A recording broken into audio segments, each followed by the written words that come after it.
7 minutes after 9 o'clock, Dumelang. Welcome to the Tuesday edition of the Clement Manyathela Show on this 14th day of July.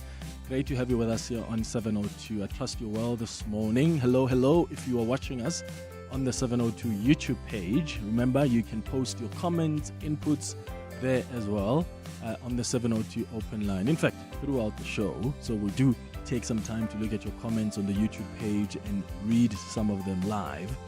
The 702 open line starts now on 011-883-0702.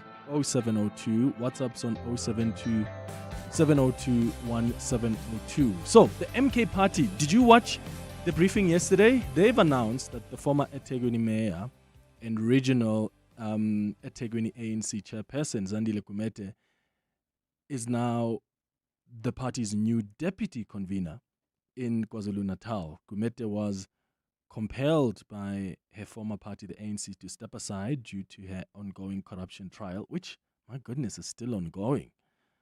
Has trial even started? If it has, we probably still are quite far from its conclusion. But I could be wrong. But my goodness, it took so long for the court processes to kick off since she was charged.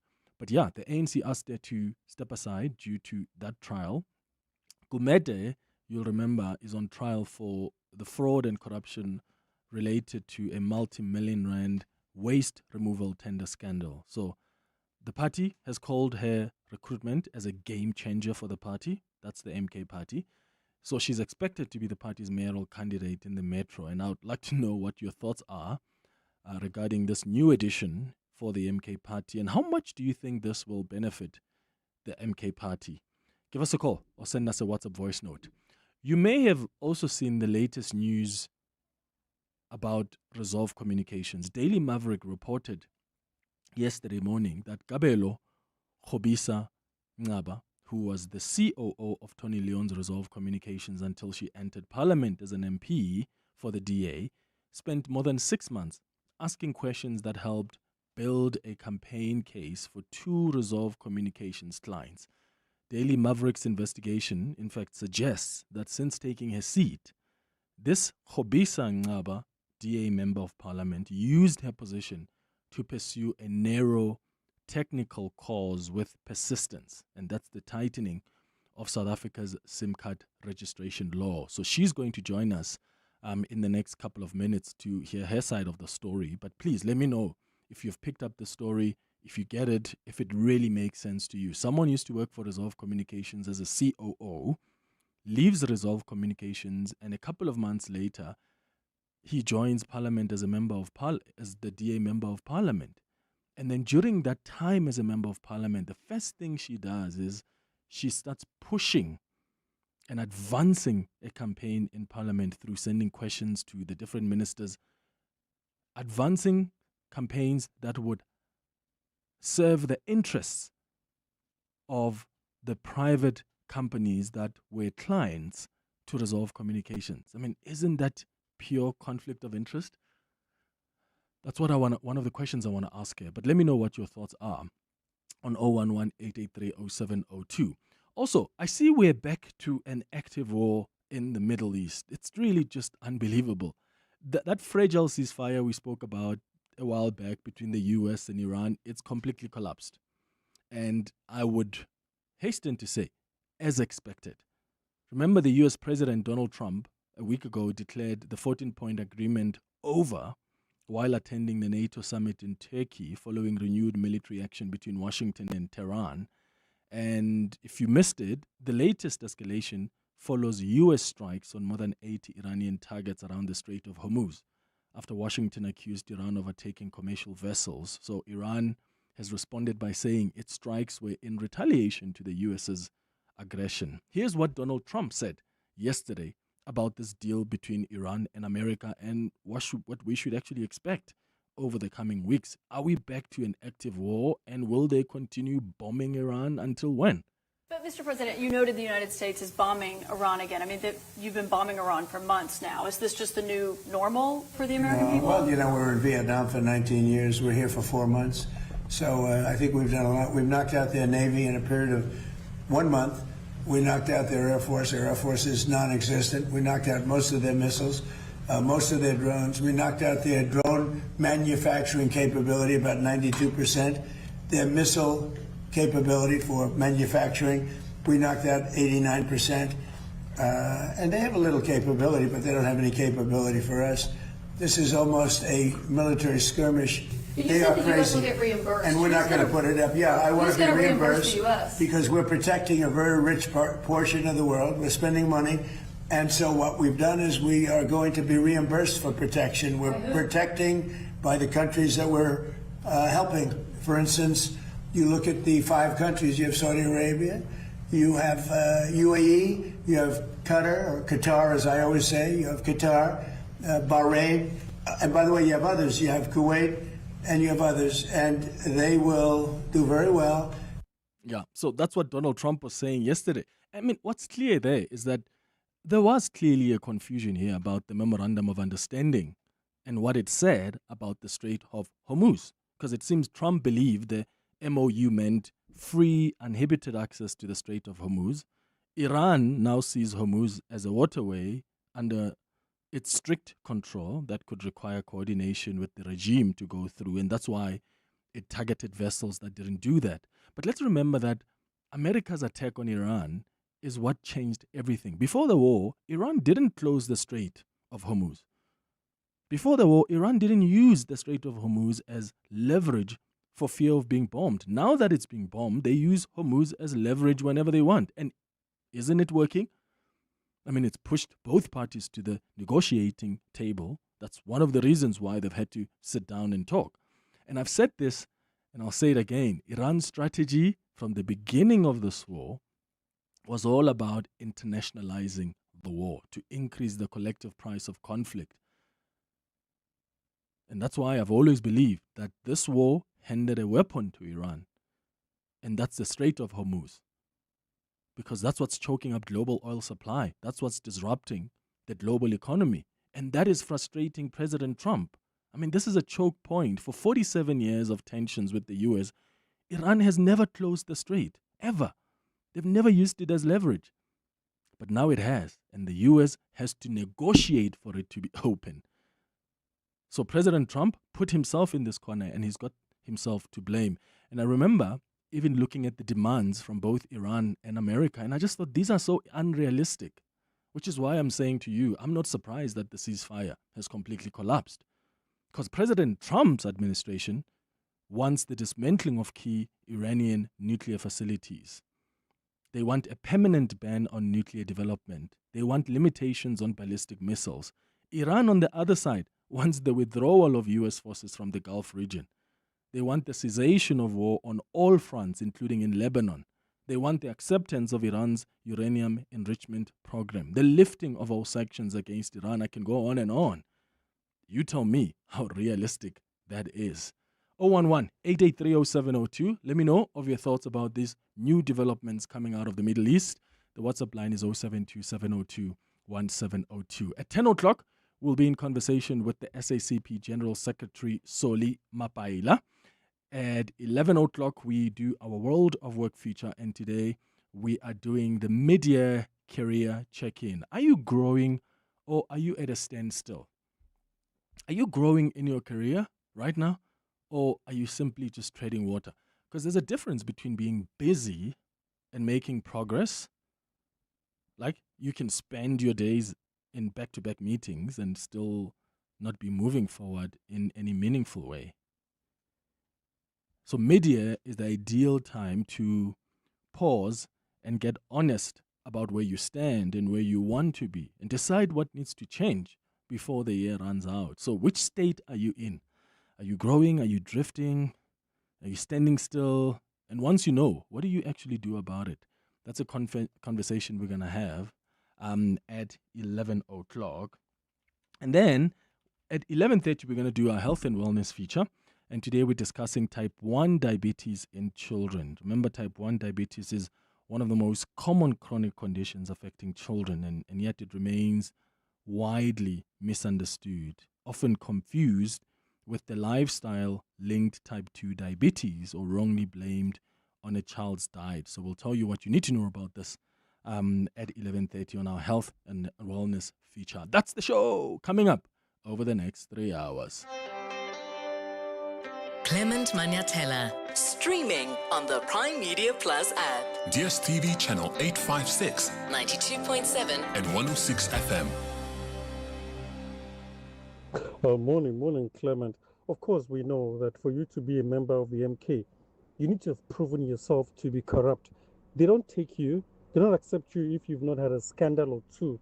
I mean, let's look at Busu Mkhwebane, John Sloper, Tony Yangeni. You need to prove.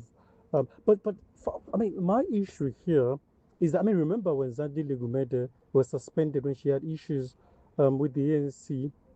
The ANC suffered a decline in eThekwini. She might just win, and she might just become the next mayor of eThekwini. That's my worry. Prince in Johannesburg. Morning, Madumeja, Mhlengwe in Fisherville.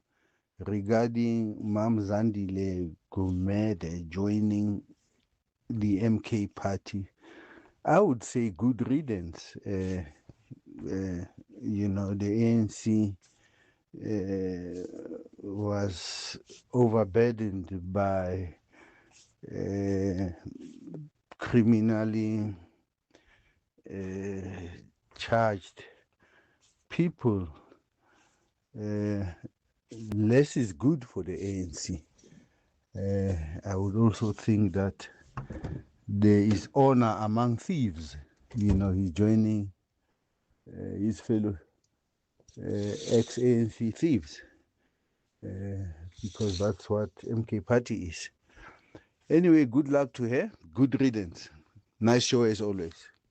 Your voice, Your station. your open line Walk the talk with Clement Manyathela. on 702.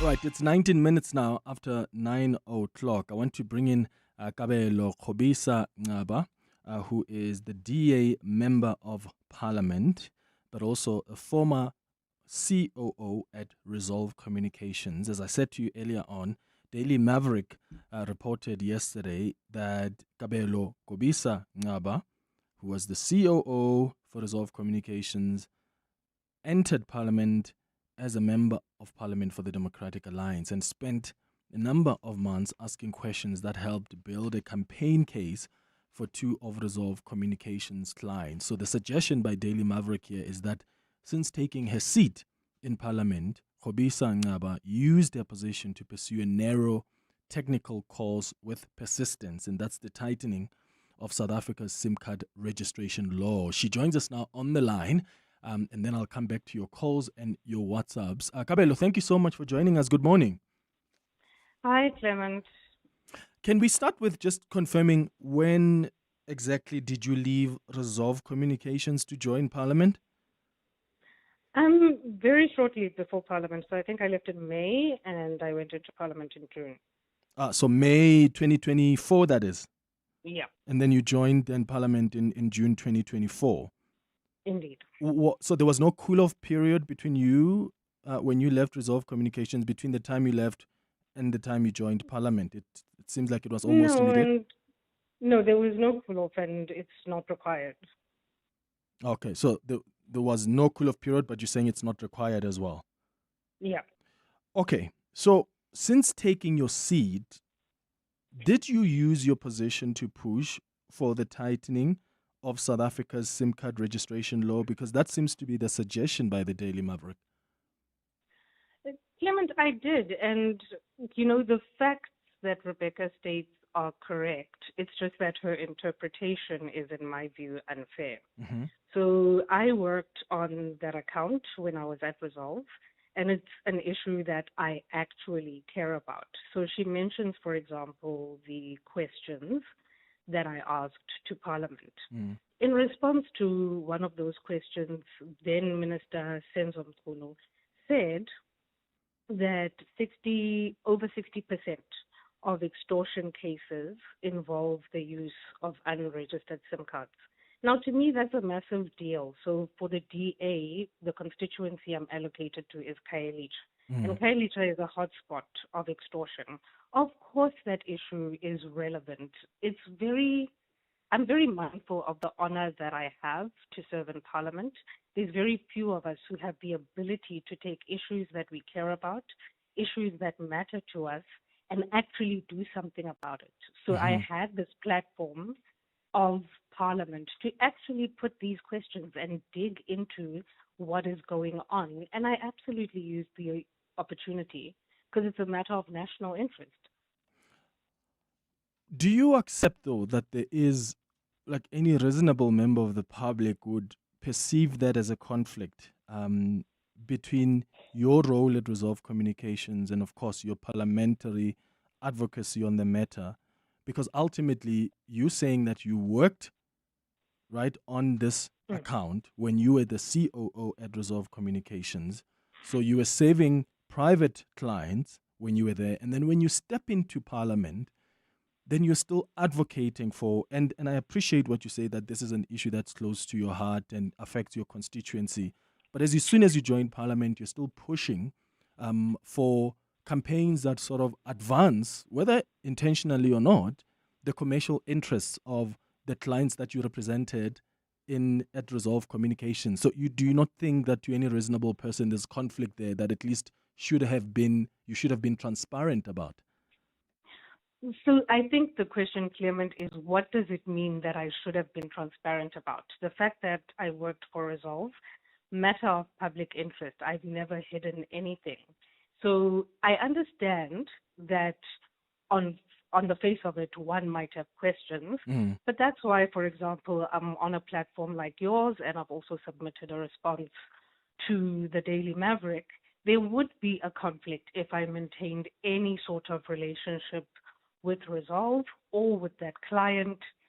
I have no financial ties. You know, in the United States, where I've followed this issue the most, you have Congress people following a particular matter, and then you have donors giving to their campaigns in return. There's a quid pro quo. I have no quid pro quo. My biggest donor is my mother. Like, there is no issue here. It literally is just the matter of the SIM cards. So I think part of why disclosing any potential conflict of interest is important is so that even us as members of the public are able to cross-check you as a member of Parliament, so that we can check if you are not advancing the interests of the clients you have previously worked with, whether it was a quid pro quo or not. For me, I think it's besides the point. The point is, if I was holding an account where two private clients or one private client was pushing for this particular thing, and I joined Parliament and I'm pushing for those things, I think it's only fair to say, hey, just so as you know, I used to actually hold an account when I was at Resolve Communication pushing the very same things that I'm pushing now as a member of Parliament. Is that not fair? So the question is, what would that disclosure look like? There's no way in Parliament that asks me, have you ever worked on this and that? And then also, when does it apply? So I used to work for the prison reform program at Lawyers for Human Rights. Now I'm on correctional services.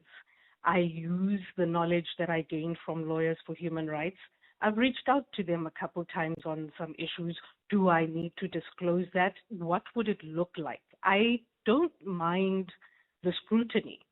We know that bad people sometimes hide their doings behind this moniker of lobbying, but you do need clear standards. And in the absence of some sort of format, give me a form that I have to sign, tell me where to disclose.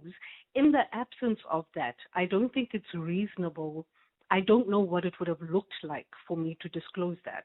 So as a member of Parliament, you said you sit on which committee? The Correctional Services. Correctional Services. So yeah. If you sit on the Correctional Services Committee and you're raising issues, I think that I get, right? And you're raising issues that you've previously raised in your previous work experience, as you say, Lawyers for Human Rights. But in this case, why would you then be sending questions about SIM card and RICA when you're no longer part of the Justice Committee and you sit on Correctional Services? So I started submitting those questions when I was on justice.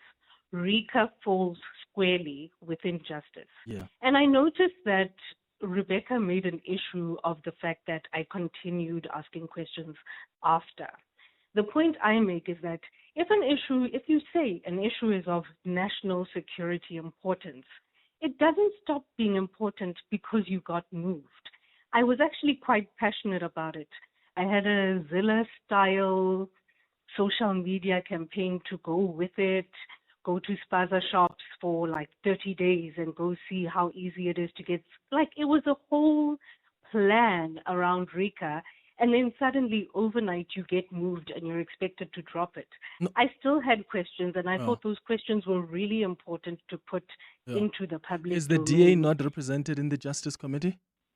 It is, but So obviously what stops the you people from who saying to your colleague in the Justice Committee, hey, I started this campaign while I was in this committee because this is something that's close to my heart. Here you go. These are the questions, because I imagine there's also, there's interaction between members of parliament and handover where necessary. So how do you not say to your DA colleague, hey, this is a campaign I started. I've asked these questions to the Minister of Police or Minister of Justice. So I see that they've now responded to me. I would like to hand this over to you, because I would imagine this is an issue that the party cares about, and it's not a thing you are pushing yourself individually.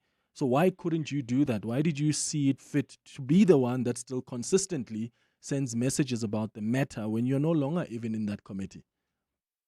So there is no, there is no fencing of PQs, right? Parliamentary questions.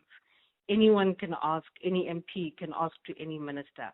Of course, I discussed the matter with my colleagues, but you must remember that they are going into that portfolio with their own priorities. The handover isn't such that they are obliged to pick up the issues that I was working on. They have their own view of what the most critical issues are, and I don't blame them for that. I don't contest it. Are you suggesting that was the case? So have you tried to go to her and she said, I've got other priorities, or you assumed it?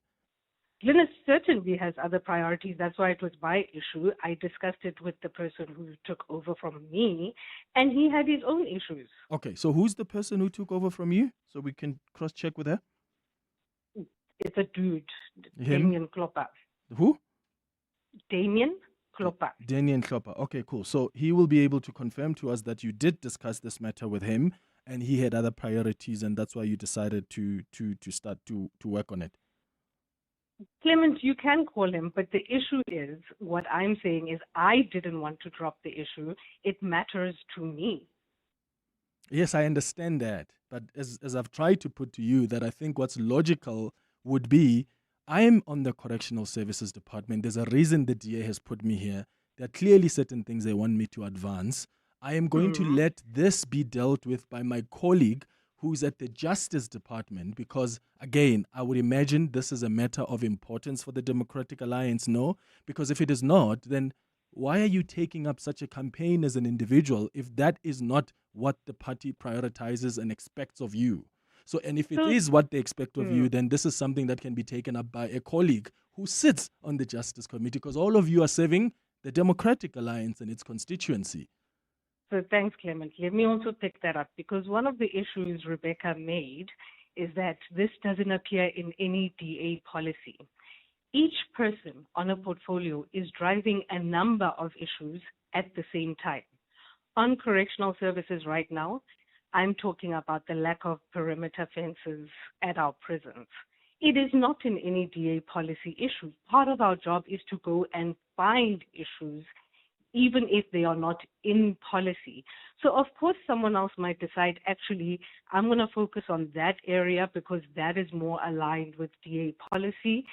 And this was the one I thought was aligned to my mandate, in the same way that I'm doing perimeter fences, although it is not in DA policy.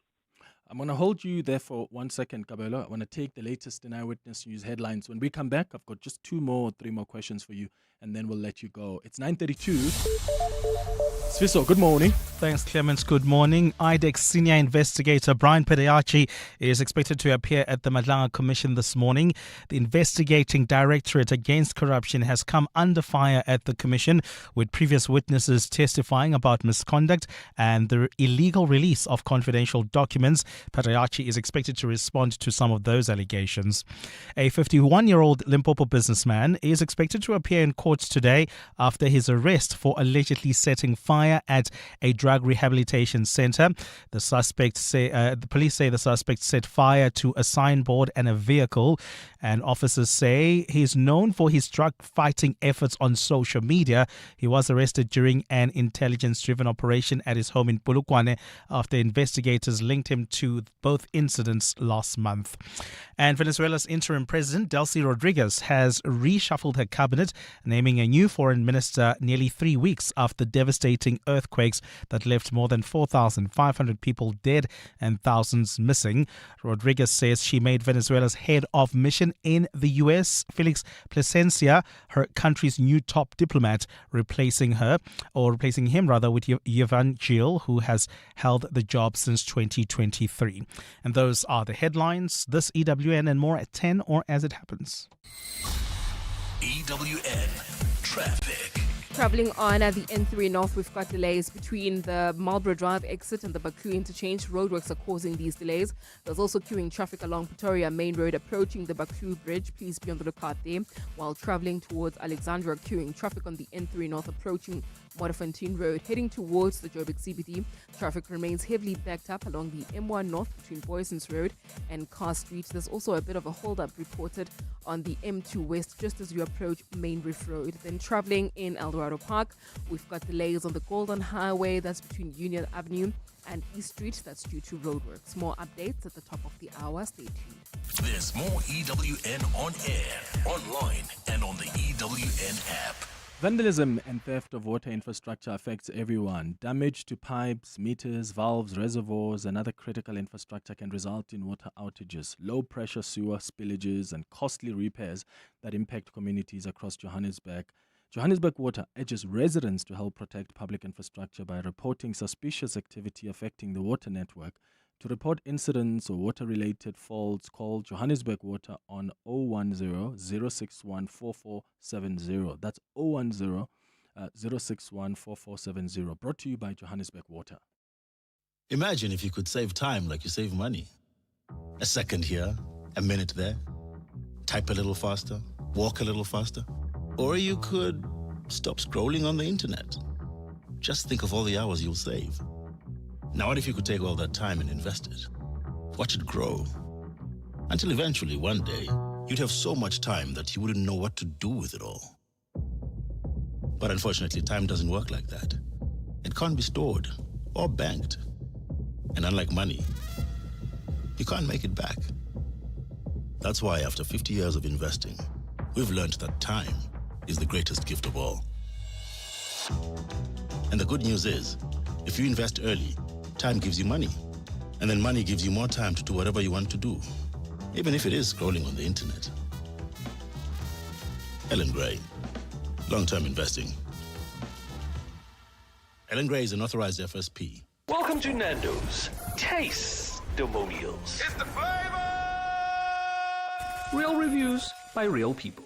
Nico from Kailami is in touch with his emotions.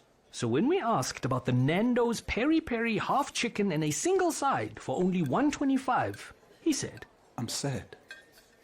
I finished it. Ah, Nikos, ungawari. Because this chicken season has more episodes. Nando's. Oh, what a place. What is your business here? You didn't start your business to play it safe. You took the leap, made the bold move, and now it's time to make the next one.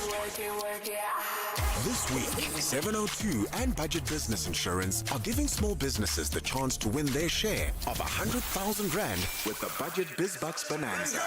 Enter on PrimeMediaPlus.com. Tell us about the boldest move you've ever made in your business and what your next one will be. Then get an obligation-free Budget Business Insurance quote. 702 Breakfast with Bongani Bingwa could call you. Budget Insurance is a licensed non-life insurer and FSP. T's and C's apply. Your voice, Your station. your open line Walk the talk with Clement Manyathela. on 702.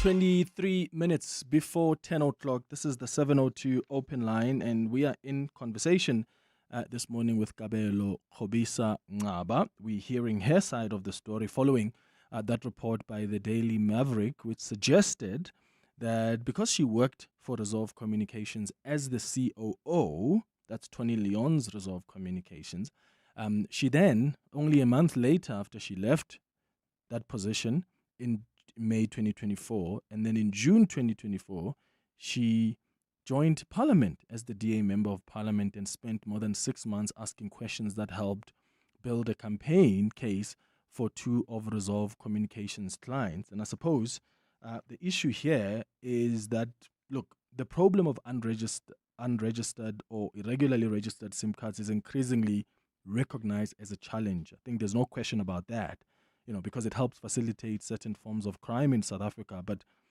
was she pushing this on behalf of the party or on behalf of Resolve Communications clients? Whether there was a quid pro quo or not, she's confirmed that she used to work on this account, right? This account of this private company that was pushing for these RICA regulations. And she says, as a member of parliament, this is something that was close to her heart. And one of the questions I asked earlier is, why not push this question over to your colleague in the Justice Department or Justice Committee, because you're no longer in that committee. And I would imagine you doing this on behalf of the Democratic Alliance. So we still have Kabelo Ngobisa Ngaba on the line to us now. Kabelo, when I read this Daily Maverick piece, I did see that you indicated to them that by the time you posed these questions, you had been a member of Parliament's Justice Committee. And was there a discrepancy there, or did you unintentionally not tell the truth that, no, I did continue sending questions and responding post my time at the Justice Committee? No, I don't think it's a discrepancy. So as I say, I started it as a member of the Justice Committee. And there was a period where, in discussion with my leadership, I was considering, should I keep running with this issue, even though I've been moved. Ultimately, I decided against it. I was, in fact, given permission if I wanted to run with it, but I decided to focus on my portfolio.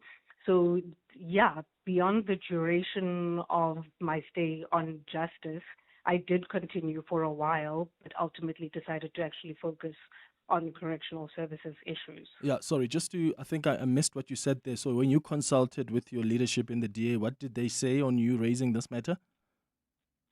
I requested to continue with the issue, and I was given approval to do so, but ultimately decided to actually just focus on issues within correctional services. Oh, okay. And what was that? Was that from the chief whip of the Democratic Alliance in Parliament?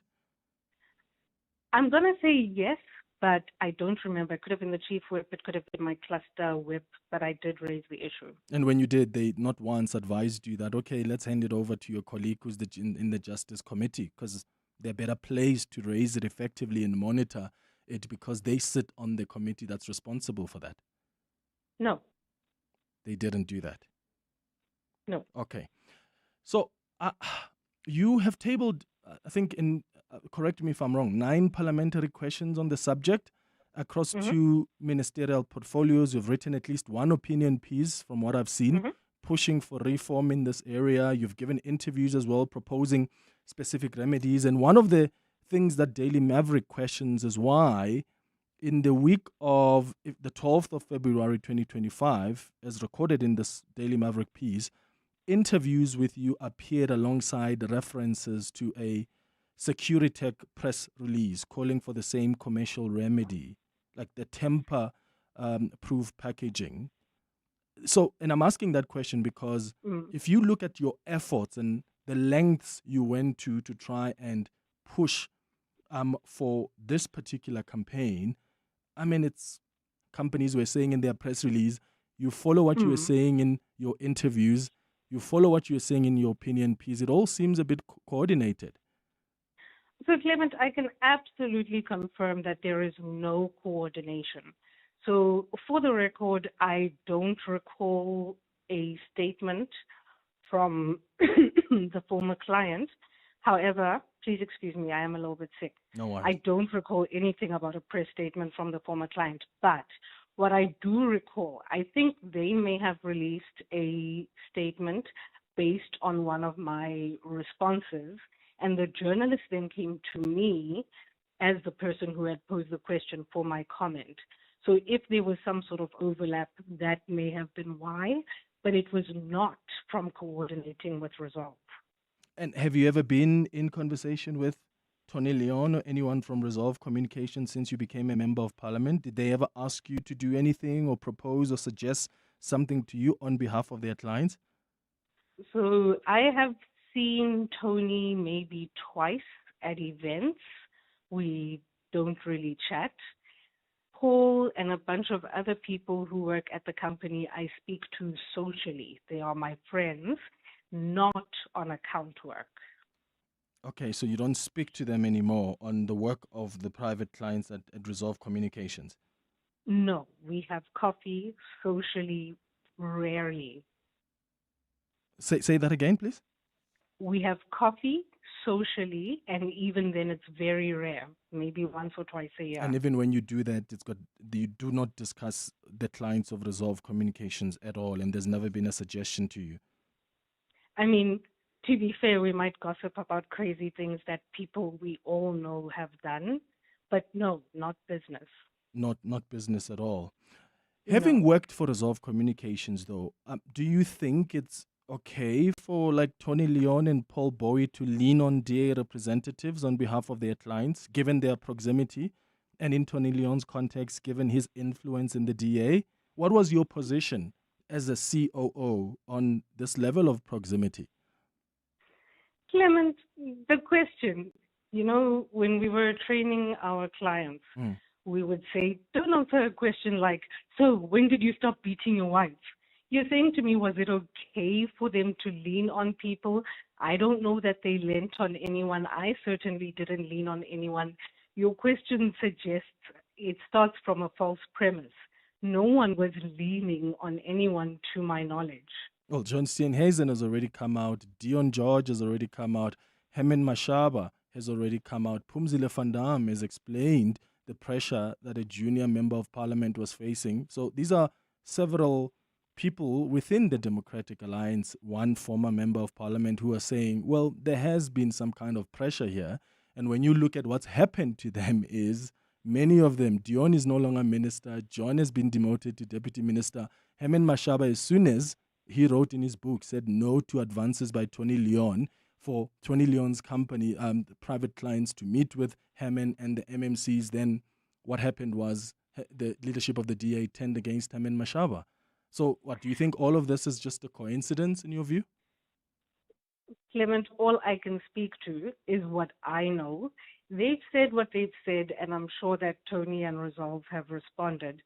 To my knowledge, no one was ever leaned on. What I was party to was requesting meetings, requesting information. In fact, the first minister I ever got a meeting for a client with was actually Pigile Mbalula in 2020. There's no leaning. We approach people, we request meetings, we put the client's case forward. There is no leaning to my knowledge, and I can only speak to what I know. Okay. And lastly, do you think there's anything you could have done differently here? I really don't. Like you say, there is a question about whether there should be disclosure standards, and if there had been, I would have been more than happy to comply because nothing here is underfoot. We engage with stakeholders all the time. We take on board their ideas. We represent their ideas where they are good ideas. I would have been more than happy to report if there was a place to report, but there isn't. And I don't think in the circumstances that I've done anything inappropriate. Got you. Kabelo, thank you so much for coming through to chat to us and give us your side of the story. Kabelo Kobisa Ngaba is the Member of Parliament for the Democratic Alliance. This is the woman who was the Chief Operations Officer at Resolve Communications. I thought we should bring her up so that we can hear from her. So she did confirm that she used to hold their account. She used to hold the account for this RICA issue, right? And this SIM card registration issue and the legislation that needs to be changed for that. So she was leading that account when she was at Resolve Communications. And then when she left Resolve Communications, she joins the DA as a member of parliament. And then she continues pushing for regulations to this SIM card registration laws. What I suppose for me is surprising is, okay, you stop being a member of the Justice Committee and you move on to be a member of the Correctional Services Committee, but you're still very much pushing, again, for this legislation to be changed. Ordinarily, this is a matter that you hand over to your colleague who is in the Justice Committee. Like, why do you take it upon yourself? Because she says she engaged with Daniel Hlophe and said to Daniel Hlophe, hey, can you take up this issue? And it seems like he had other priorities. Okay, fine. So if this wasn't at the top priority of the Democratic Alliance to a point that a Justice Committee person wouldn't want to take it up, why do you continue advancing and pushing for it in your individual capacity when you don't even sit in the committee? So to me, it sort of suggests a coordinated campaign of sorts. And I'm not suggesting she received some monies for pushing for this. Maybe there was no quid pro quo. But the reality is you worked on the campaign. And then when you left, you continued to work on the campaign. The difference this time was, as a taxpayer, I was paying you. And what you were pushing for was indeed advancing the interests of these private companies you've worked with, even when you were not in the Justice Committee. And I guess that's where my confusion is. Let me know what your thoughts are on 011-883-0702. WhatsApp's on 072-702-1702. I'll come straight to your calls and WhatsApps after the break. In life's most challenging moments of loss, compassion can be your greatest comfort. You shouldn't have to face the financial burden of losing a loved one by yourself. Rest assured, Clientele's funeral plans pay out cash within 24 hours. You can cover up to 13 family members on one plan, ensuring all your loved ones are taken care of, and 3 children are covered at no additional cost. With Clientele, you're not just buying a plan, you're also buying peace of mind. When the time comes, you will need to make important calls with your 200 Rand airtime you will receive when you claim. Plans offer double accidental death cover, as well as transport, grocery, and unveiling benefits. Apply today. It's easy. There are no medical examinations and no paperwork. SMS funeral to 31586. That's 31586. Clientele Life is an authorized FSP and licensed life insurer. T's and C's online. Standard rates apply.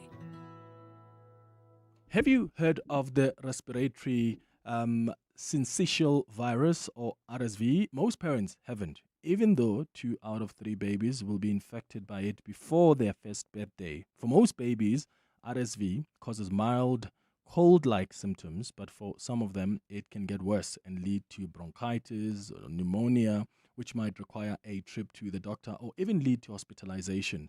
Sanofi is working to support families during RSV season by sharing guidance on simple preventative steps to keep your baby safe. Chamberlain now has 10 branches throughout Gauteng. With 36,000 items in stock 98.5% of the time. Our available and knowledgeable staff are ready to help you. Big on stock, strong on service, built on values. Chamberlain, famous for hardware since 1903. On Sunday, 26 July, the entire city unites for the 702 Josie My Josie Walk the Talk. Walk the Talk. And because Joburg is more than just a city, we'll be walking for the people. So join us and help make a difference to homelessness in the city by entering on primemediaplus.com and donating vouchers. Donate the voucher. Which is a cashless way to give, helping people experiencing homelessness access a hot shower, a meal, a bed, or more support. Anybody can join and everybody can donate. 702 Josie My Josie Walk the Talk, hosted by the City of Johannesburg. Enter and donate now on primemediaplus.com. Your voice. Your station. Your open line. Walk the Talk with Clement Manyathela on 702. 9 minutes before 10 o'clock. Let's start with your WhatsApps. Clement, let me tell you that no matter what you say, you must give it to DA people. They know how to spin absolute nonsense and make it seem and package it properly. Whatever they're teaching there at Resolve Communications, it's top notch. The problem is, regardless of the English that they use, they are defending the indefensible. You work for a company, the first thing you come to Parliament to do is you start championing that company, the clients. Clement, it's not make sure. Look, for me, at the very least, recognize the potential for conflict and look, that's like saying, yeah, but the law doesn't require me to say this and that. Okay, but you're a political party, the Democratic Alliance, that is consistently and would definitely make so much noise had this been a former employee of a company that's being run by some former minister or leader of the ANC, and suddenly they join parliament and they start pushing for the campaigns of the private clients that used to be represented in the company they worked on. The DA would be up in arms. And I'm judging the DA on the standard that they have set for themselves. So this has got nothing to do with whether or not she was required to disclose that potential conflict of interest or not. But I expect her to, because she's from a DA, which would expect ANC members of parliament to do exactly that. At the very least, just say, hey guys, just note that this thing I'm pushing, that I'm so passionate about, I used to run an account at Resolve Communications where I was pushing the same thing. The difference now is that I'm doing it under the banner of Member of Parliament. And you cannot use your position as a public officer to advance private interests. So to avoid confusion, to avoid a potential conflict, just rather be transparent about it and say, hey, so that you and I are able to cross-check her. So we see what she's doing. What is she saying? Is she advancing the private interests or not? And in the absence of that information, we can't really judge her, can we? Clement, it's clear from your interview with this lady that she's not being honest to you. She knows all those things were coordinated. She was working and pushing the agenda for Resolve Communication. Let's go to Godfrey, who's calling us from Midrand. Thank you so much for your WhatsApps. Godfrey, what are your thoughts? Good morning. Tobela, lekai. Man, I'm disappointed in you. For the first time, I'm going to have a fight with you. For That's not good. being objective. No. For you not being objective. This lady is a subject matter expert. The fact that it's Tony Leon is an issue for me because Tony Leon's father was a judge in the apartheid, wara, is my own baggage. But let's be objective here. We have MPs who are subject matter experts, or who purport to be subject matter experts, and they talk about things they know nothing about. She is well positioned to understand the nitty-gritty of this. If at the end of the day, for me, this is a matter about trying to get rid of the banner phones that you and I know, how, even in the Mazanga, in all the crime and all the corruption, the banner phones that you can buy from down the road where I live in Midrand, actually you can get a SIM card, recard phone and everything, and then it's used once, and then it's, it's a bad thing that in the extortion, in the industry, in the crime, in the corruption, you are trying to get rid of banner phones. So why is Resolve, if they are running with this thing, not qualified to do that? And the fact that it is common cause or common knowledge, as the lawyers would say, that she never hidden or hid the fact that she was a Resolve person. Now, you get people who know nothing about subjects. Are we saying we want virgins talking about subjects because they are pure? They are coming from a perfect world. I think you are being very unfair on Kabelo Madibeja, despite your being objective in most subjects. Okay. On this one, can I please have a fight with you on it? No, it's fine. And look, Godfrey, we don't even need to fight, right? Hold on. And I'm going to play open cards with you. I'm a maverick insider myself. I also take a very strong interest in public South Africa interest. But from time to time, we will have to disagree on things. That's but true. Godfrey, let me come in there quickly. Sorry. One Okay, way. but I've given you so much time. Hold on. Godfrey, I'm running out of time and I don't want to be accused of not responding to you. So please give me just 30 seconds to respond. Sure. So first of all, there's nothing wrong with you disagreeing. There's nothing wrong with you being disappointed in me. I get disappointed sometimes by listeners, and that's okay. That's the nature of our relationship. You can disagree with me. That doesn't make me non-objective. I can disagree with you. Doesn't make you non-objective. So let's learn to disagree and say, Clement, I see it differently. And I can say, Godfrey, I see it differently. And that's okay. It doesn't even need to be described as a fight. 1. 2, what makes her a subject matter expert? Is that a question? Yes, that's a question, because you're saying she's a subject matter expert. What makes her that? She has worked in that industry, and she understands the clients. She was a COO, and she obviously has read the ICASA Act, the whole Telecommunications Act and everything, and understands the scourge of burner phones because people are not properly recorded. Yeah, but that doesn't make her an expert in the field, Godfrey. She just worked for clients. She represented clients that were pushing that narrative. Yeah. And as I said before, I don't disagree with her on how big of a problem unregistered or irregularly registered SIM cards are. That's become a serious problem. I accept that. I'm saying I just find it really odd that when she moves from Resolve Communications, she comes into Parliament, she persistently pushes that campaign even when she's no longer a member of the Justice Committee. Like, why would you not give that to your fellow MP in the Justice Committee and say, hey, I started this work that is so important because the DA believes this is important. Please, can you take up the matter? She doesn't. She continues to push for it even when her current role has nothing to do with that jurisdiction. And if she's really pushing the interests of the Democratic Alliance, why is she not talking to the colleague at the Justice Department? And why would the colleague at the Justice Committee say, look, I've got other things that I'm prioritizing. This is not a priority for me. But for some reason, she chooses to make it a priority even when her current portfolio has got nothing to do with that subject matter? She answered your question. Yes, and I'm asking you that. I'm obviously not convinced by her response. I'm satisfied with the answer that the other guy, the other person, other party member had a different priority. And some of us are different. I would have loved what I've started to see to completion, including making sure that cards, the burner phones, the recurring, is more austere and more strict the way she sees it. And maybe the word expect is an exaggeration on my part. I think or it is. Is a hyperbole. I'm fine with that.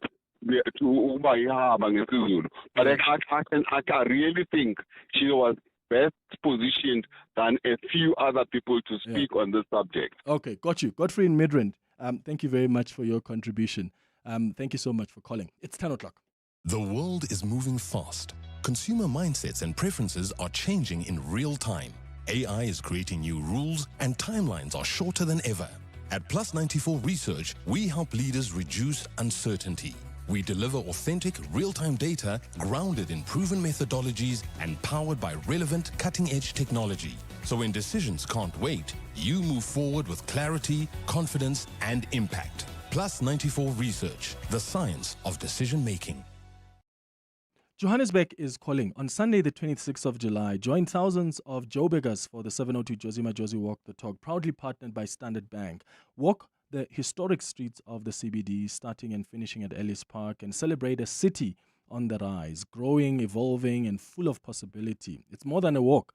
It's a Josie coming together. Register now for the 702 Josie Majosi Walk the Talk. Standard Bank is an authorized financial services and registered credit provider. The countdown to Food Forward SA's Mandela Day Packing Event 2026 has begun. Join us Friday, 17 July, and spend your 67 minutes making a real difference. Together, we'll pack and sort groceries that will feed thousands of people facing food insecurity across South Africa. Be part of the action. Tickets are on sale now at webtickets.co.za.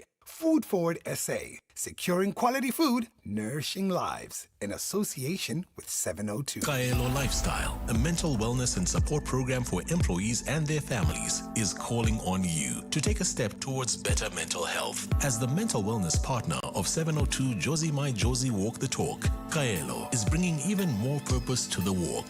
From checking in with yourself to celebrating connection, every step is designed to support your well-being. So rally your team and walk for mental wellness. Visit primemediaplus.com for more information. Kaelo Lifestyle, changing lives and improving business. On 702, let's walk the talk. This is EWN. Good morning, I'm Sfiso Zulu. IDEX senior investigator Brian Pedayachi is testifying at the Madlanga Commission as the state entity continues to come under the spotlight at the inquiry. Previous witnesses have testified about misconduct and the leaking of confidential documents. Pedayachi is expected to respond to some of those allegations. When I was appointed to IDEC and how long I had previously been involved with investigations at the time. In what follows below, I intend to expand on these aspects. Insofar as Lieutenant General Nkunazi suggested that I'm not qualified for my job, I've attached annexure mark BP1, a copy of my certificate for a detective course that I successfully attended in 1998. Former Police Minister Begicele is set to testify at the TRC Cases Commission of Inquiry today. His predecessors, Fikile Mbalula and Nathi Nhleko, are also scheduled to testify tomorrow and on Thursday. The commission has been investigating alleged political interference in the prosecution of the Truth and Reconciliation Commission cases. Alfara Mushwana takes a look. The TRC Cases Inquiry is probing the possibility that post-apartheid police and NPA officials improperly colluded with politicians to derail investigations into TRC-related cases. Former Police Minister Begicele, Fikile Mbalula and Nathi Nhleko are expected to be questioned on whether they played any role in halting investigations. The three former police ministers have been primarily mentioned in relation to their oversight of the police ministry during periods when TRC-referred cases remained uninvestigated. However, no adverse findings have been made against any of them at this stage. Cele is expected to testify today, where he'll face questions about whether he obstructed TRC-related cases during his tenure. Alfa Ramshwana, Eyewitness News. A 51-year-old Limpopo businessman is expected to appear in court today after his arrest for allegedly setting fire at a drug rehabilitation center. The suspect, known for his drug-fighting efforts on social media, was arrested at his home in Polokwane after it emerged that he allegedly set fire to a signboard and a car at the facility last month. The blaze caused an estimated 800,000 rand in damages, with flames from the burning vehicle spreading to a house where 7 people were asleep. Police spokesperson Malisela Dwaba. The suspect is expected to appear before Sishiwa and Polokwane Magistrates Court on Tuesday, 14th July 2026 on charges of malicious damage to property. Police investigations are continuing. And Venezuela's interim president, Delcy Rodriguez, has reshuffled her cabinet, naming a new foreign minister nearly 3 weeks after devastating earthquakes that left more than 4,500 people dead and thousands missing. Rodriguez says she made Venezuela's head of mission in the U.S., Felix Plasencia, her country's new top diplomat, replacing Yuan Gil, who has held the job since 2023. Gil now becomes the Minister of Science and Technology. Plasencia previously served as foreign minister between 2021 and 2022 and has also served as ambassador to the UK and China. He was appointed to Washington in February as part of a major reset in U.S.-Venezuelan relations following the U.S. capture of President Nicolas Maduro. Gold is trading at $4,025.42 an ounce. The rand is at 16.42 to the dollar, 22 rand exactly to the pound, 18.75 to the euro. Brent crude oil is at $84.76 a barrel. And in the traffic, we've got delays on the N12 and the R24 West between Edenville Road and the Kilulis interchange. There's also queuing traffic on the N3 North between Marlborough Drive and the Baku interchange due to roadworks. A party cloudy day in store for Gauteng. The temperatures will peak at highs between 19 and 20 degrees. The top story in EWN this hour. IDEX senior investigator Brian Pidayachi is testifying at the Matla Commission as the state entity continues to come under the spotlights at the inquiry. EWN, in touch, in tune, and independent. For the latest, visit ewn.co.za or download the EWN app. On Sunday, 26 July, 7:02 Josie My Josie Walk the Talk unites us all in the iconic Joburg CBD. 7:02 Walk the Talk. Abize bonke. Enter now on primemediaplus.com. You're with Clement Manyathela On 702. Let's walk the talk. Streaming on the Prime Media Plus app. DSTV channel 856. 92.7 and 106 FM.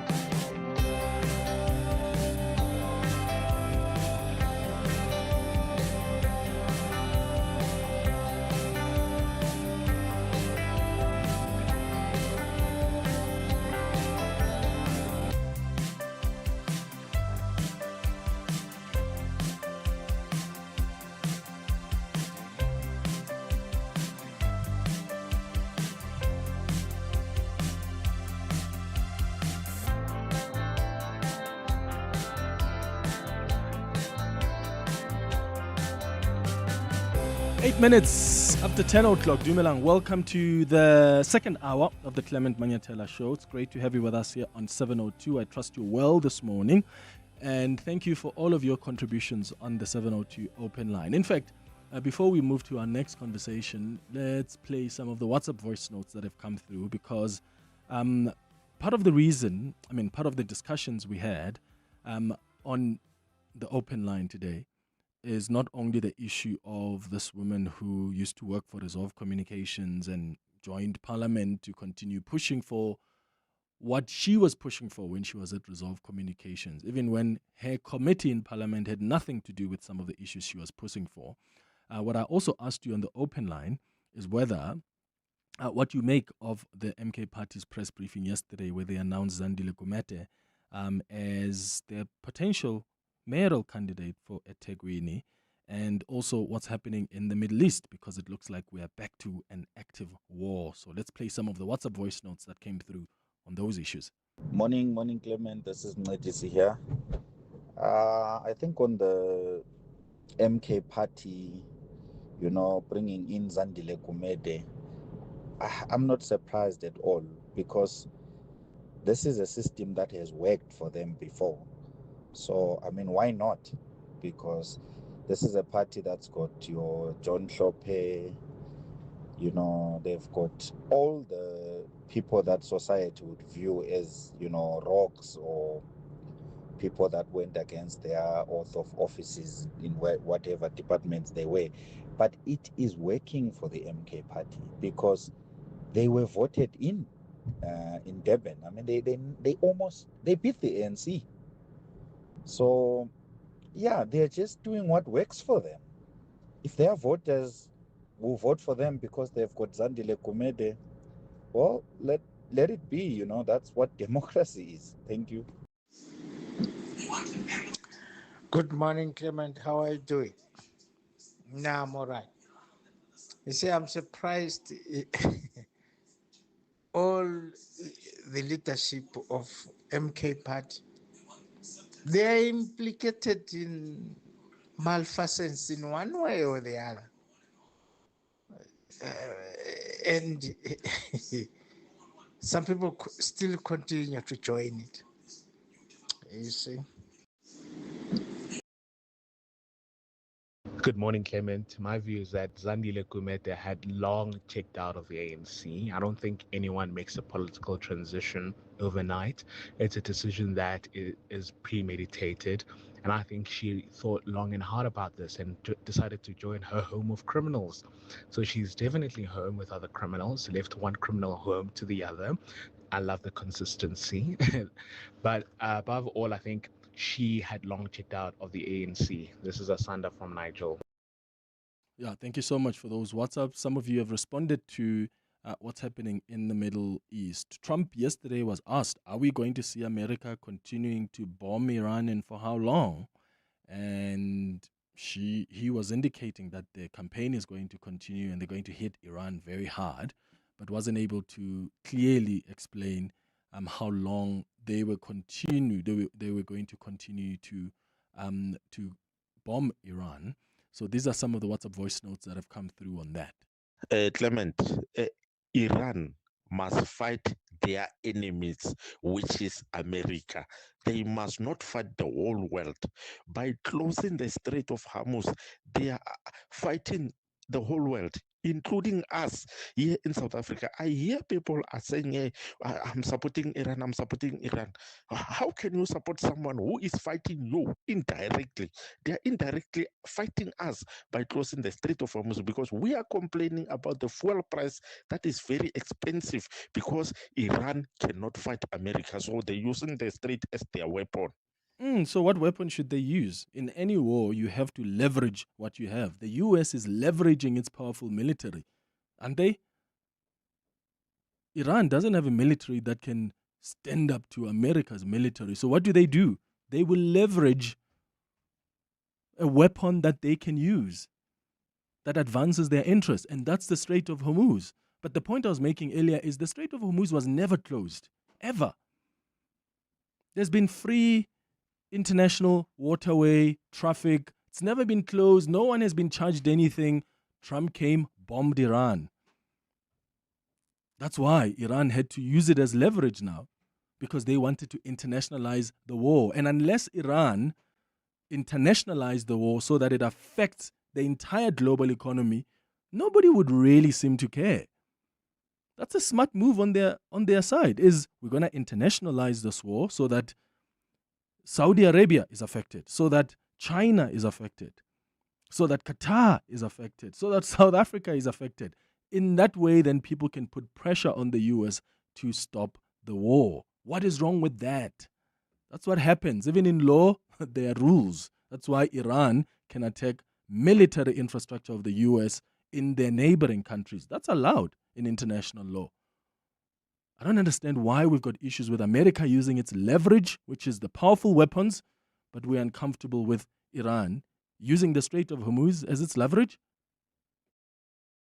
Good morning, Clement, and to all the 702 listeners. This is Jeremy from Annandale.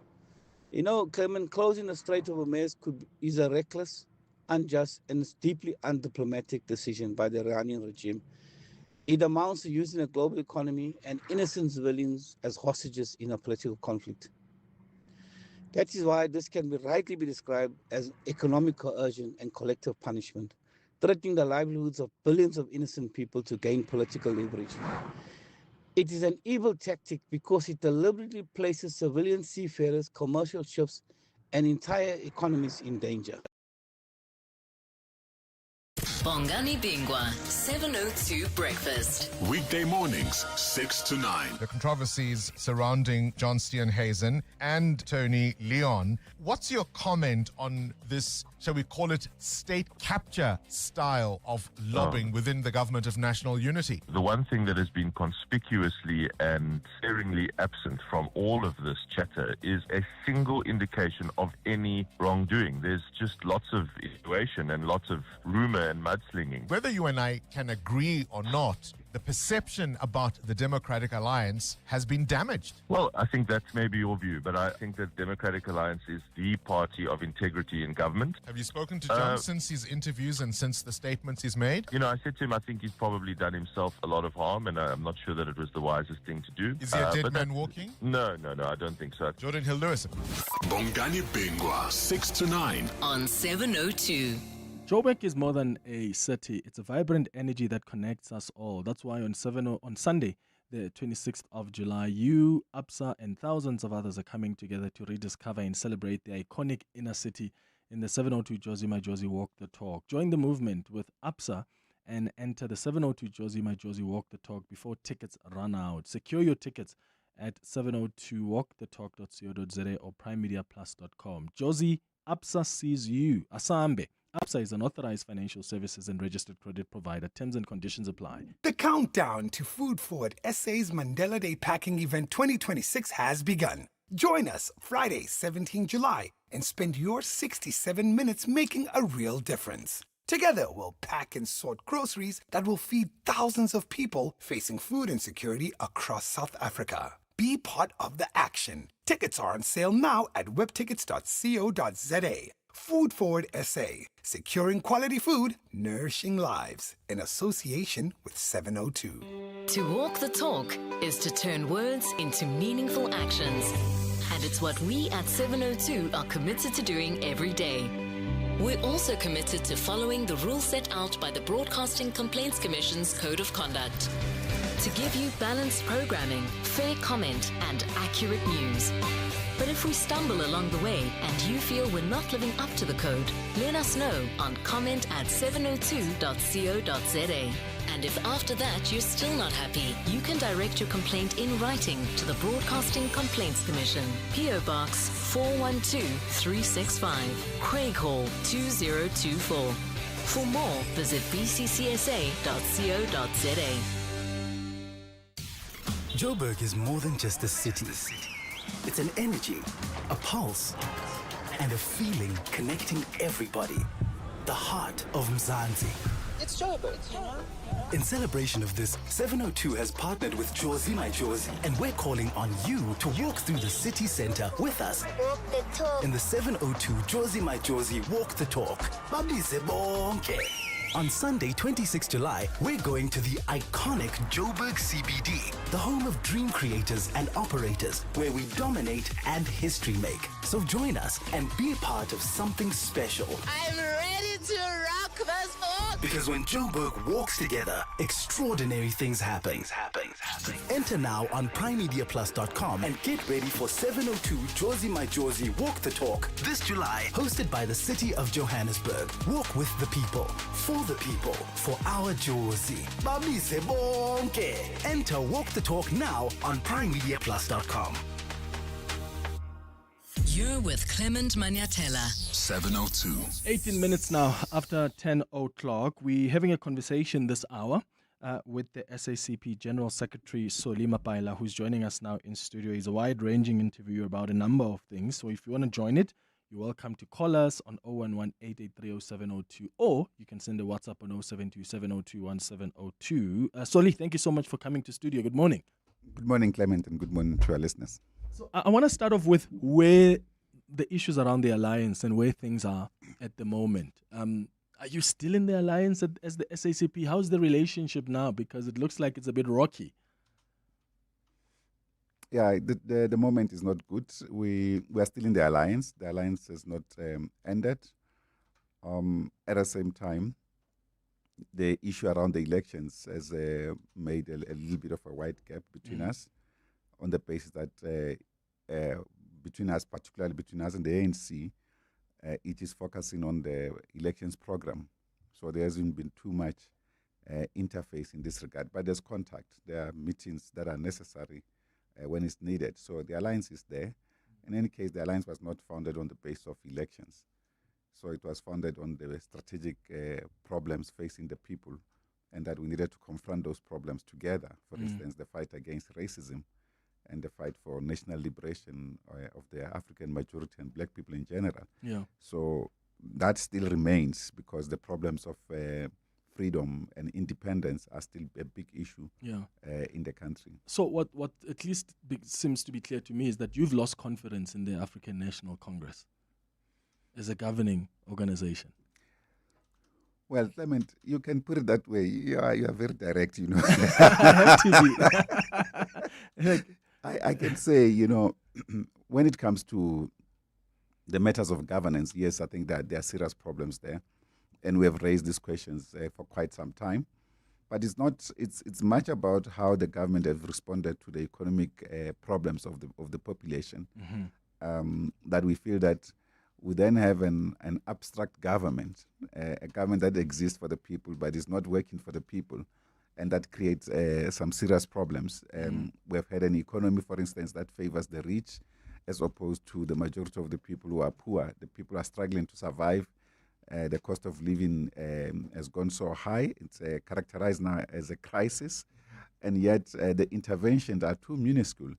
But the overall problem that the system of the economy has not been changed in favor of the victors of the liberation struggle, that remains a problem. Yeah. And to the extent that these matters are not being attended to, have generated much tension inside the alliance. In fact, the source of the tensions inside the alliance is that question of the economy. Yeah. So then, again, to be direct again, if you've lost confidence in the African National Congress to govern and maybe push for policies that are progressive and are in the workers' interests, I mean, that's why you've decided to contest elections, I would imagine, against the ANC.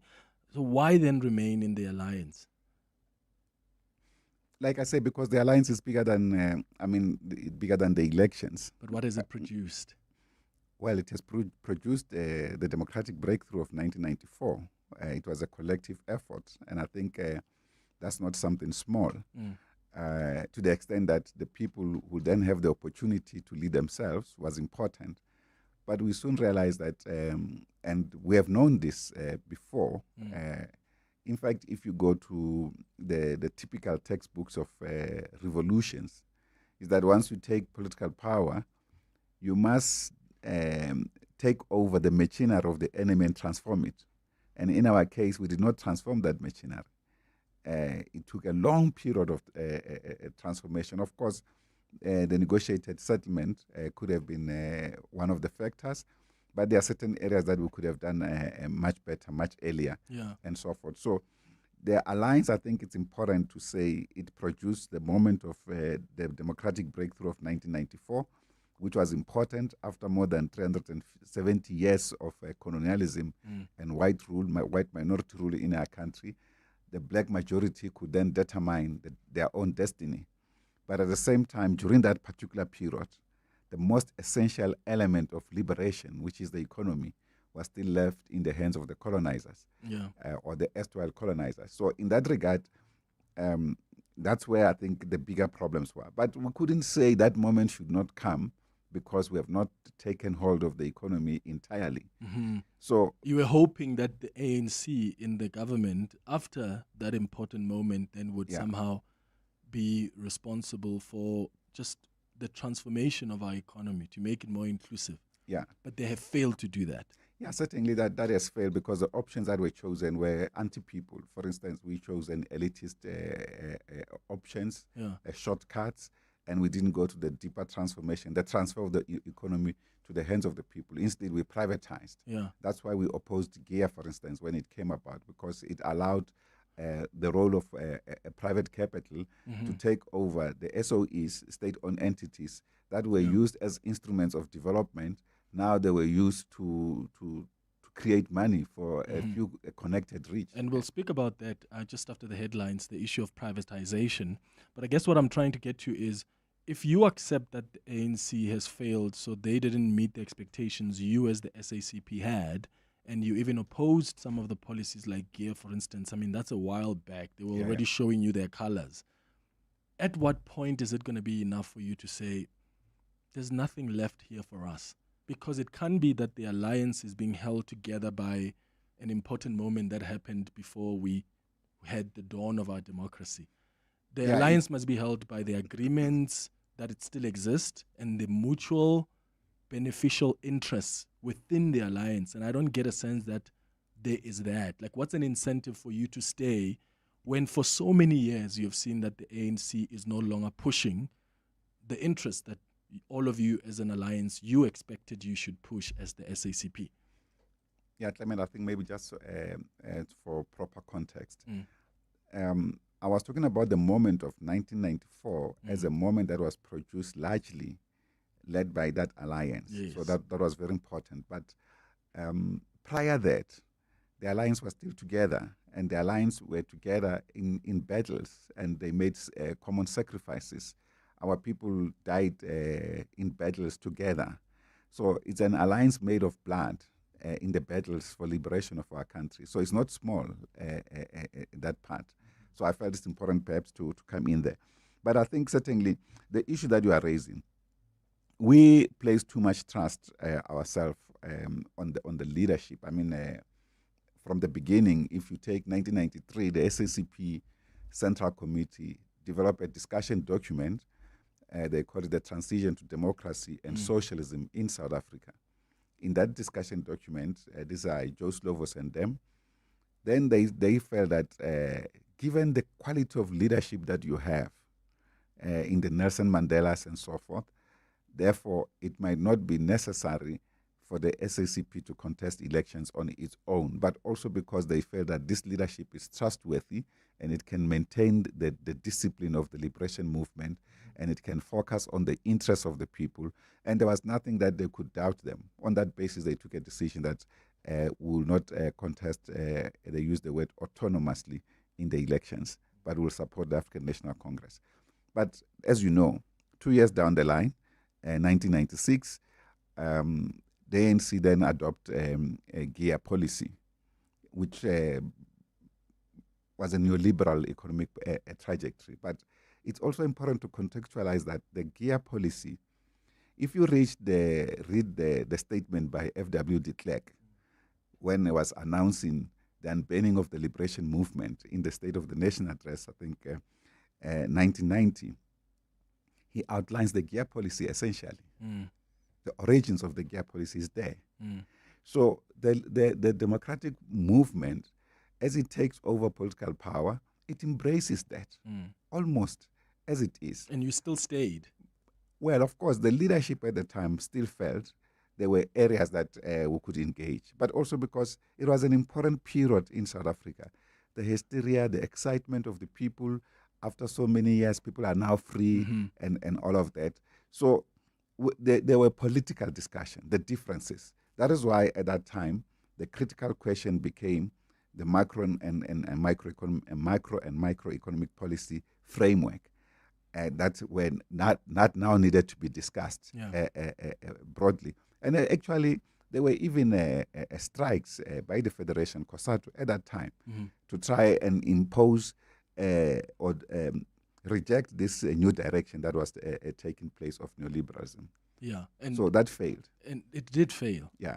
And that's, I suppose that's the point of I'm trying to get to is I'm still trying to figure out, because I remember covering the briefings of the SACP when I was still a journalist with EWN, and neoliberalism was used so many times in my packages. Yes. Because you always complained about the ministers of finance, whether it was Pravin Gordhan, whether it's the current one, Enoch Kotongwana, before then, whether it's Malusi Gigaba, you always complained about. So the ANC has never really listened to you when you've raised concerns about the economic policy direction. And I guess it almost feels like you're hoping that there'll be a Damascus moment where something changes. And I think you're naive because nothing has changed. They've failed you for so many years and you're still hoping? Well, sometimes, hope is also important and optimism for all revolutionaries. For 15 years, you're hoping? Well, more than that. I mean, we were in the struggle for longer, Clement. But the bottom line is, I think your concerns are right. All I want to say is that those moments were not just a single moment. There were processes. And we believed in those processes, the engagement and so forth. We had summits of the alliance, for instance. There were agreements in those summits, commitment and so forth. But after that, people will deviate from the agreement. So it's not just because someone disagreed with you or betrayed you once and then you say, no, we can no longer deal with them. So but our maybe 10 times? Our history counted as well, you know? Yes, that's also important. It was an amalgamation of processes. Yeah. Yeah. All right, it's 10:30. We're going to get the latest in Eyewitness News headlines. Afterwards, we'll continue our conversation with Soli Mapaila, the General Secretary of the SACP. I see your voice notes, your calls coming through. Keep them coming. If you want to engage with him, you've got questions for him, I'll get to those after the headlines. Fiso, hi. Thanks, Clements. Good morning. The Kempton Park Magistrates Court has issued a warrant of arrest for Major General Feroz Khan, but it can't be actioned after his lawyers gave reasons for his failure to make an appearance. Khan's legal team submitted a medical certificate to prove he's not well after he was shot in an apparent assassination attempt last month. His co-accused, Gauteng Hawks head Ibrahim Kadwa and businessman Tariq Downs, appeared in court this morning on defeating the ends of justice charges. Senior investigator at anti-corruption watchdog IDEC, Brian Pediachi, has dismissed allegations that he was hired without the required qualifications and experience. The allegations were made by KZN Police Top Commissioner Nhlanhla Mkhwanazi. Pediachi is testifying at the Madlaga Commission today and is told evidence leaders that he has over 40 years of police experience. And Lebanon and Israel are holding new negotiations under U.S. auspices in Rome against the backdrop of a regional escalation between Tehran and Washington. The two countries, officially at war for decades, reached a framework agreement last month after 5 rounds of negotiations aimed at ending the war between Israel and Iran, backed Hezbollah. But Hezbollah rejects the agreement, which calls for the group's disarmament and whose implementation is set to begin with Israeli withdrawal from 2 pilot zones in southern Lebanon. And those are the headlines. This EWN and more at 11 or as it happens. EWN Traffic.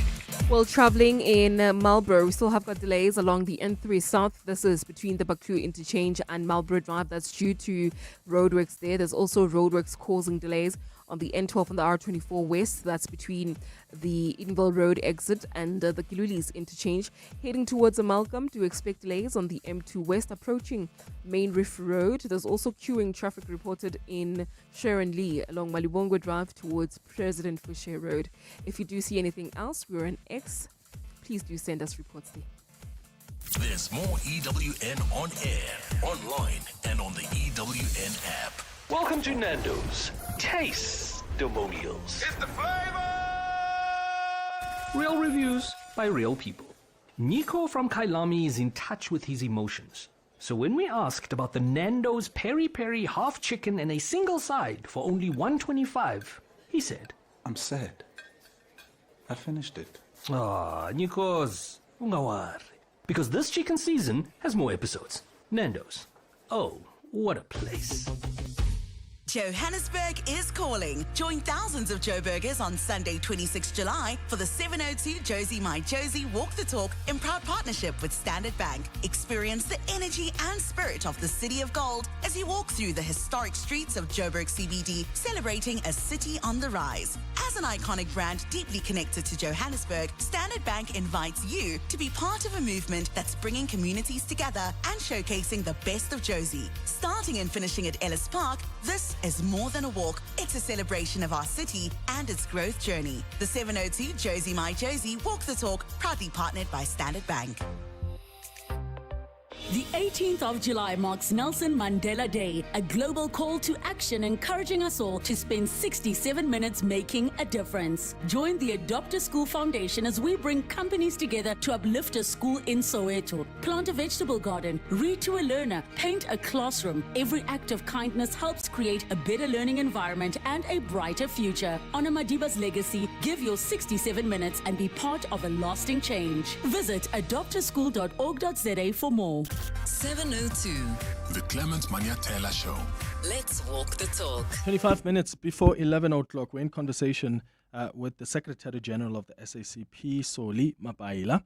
And I'll come to your questions, some of your inputs as well in a moment.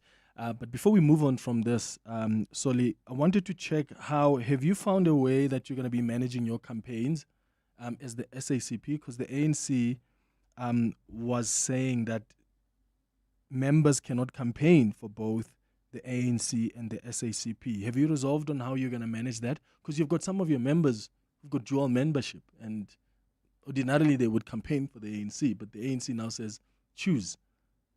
How are you guys going to manage that? We have allowed our members to make a choice, and I think they've made choices in this regard.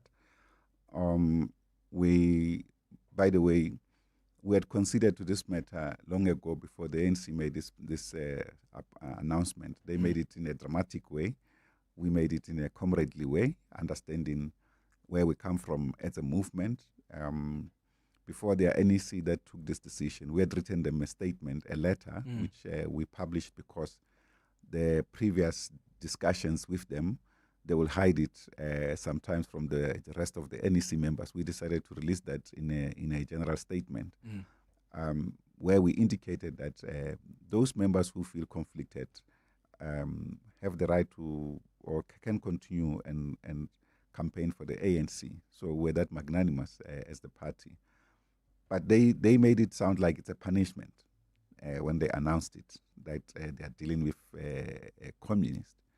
And of course, that's the huge mistake. The apartheid regime failed to do that. They actually banned us by law. And here we are, we're still existing. Where's the Nationalist Party? Is gone. So that attitude is not helpful. Yeah. So in this context now, our members will continue to campaign for the SACP. And those that have informed us that they won't be able to do it for us, then they will do it for the ANC. That's okay. Has anybody informed you that they will campaign for the ANC? In fact, let me ask, you've got how many in cabinet now from your members? It's Blade and Zemande, it's... Well, normally we don't count them in that sense, Clement. It's a big question we receive from everyone. But I just want to make it more practical to our listeners. Well, those who are in the central committee at the moment, it will be...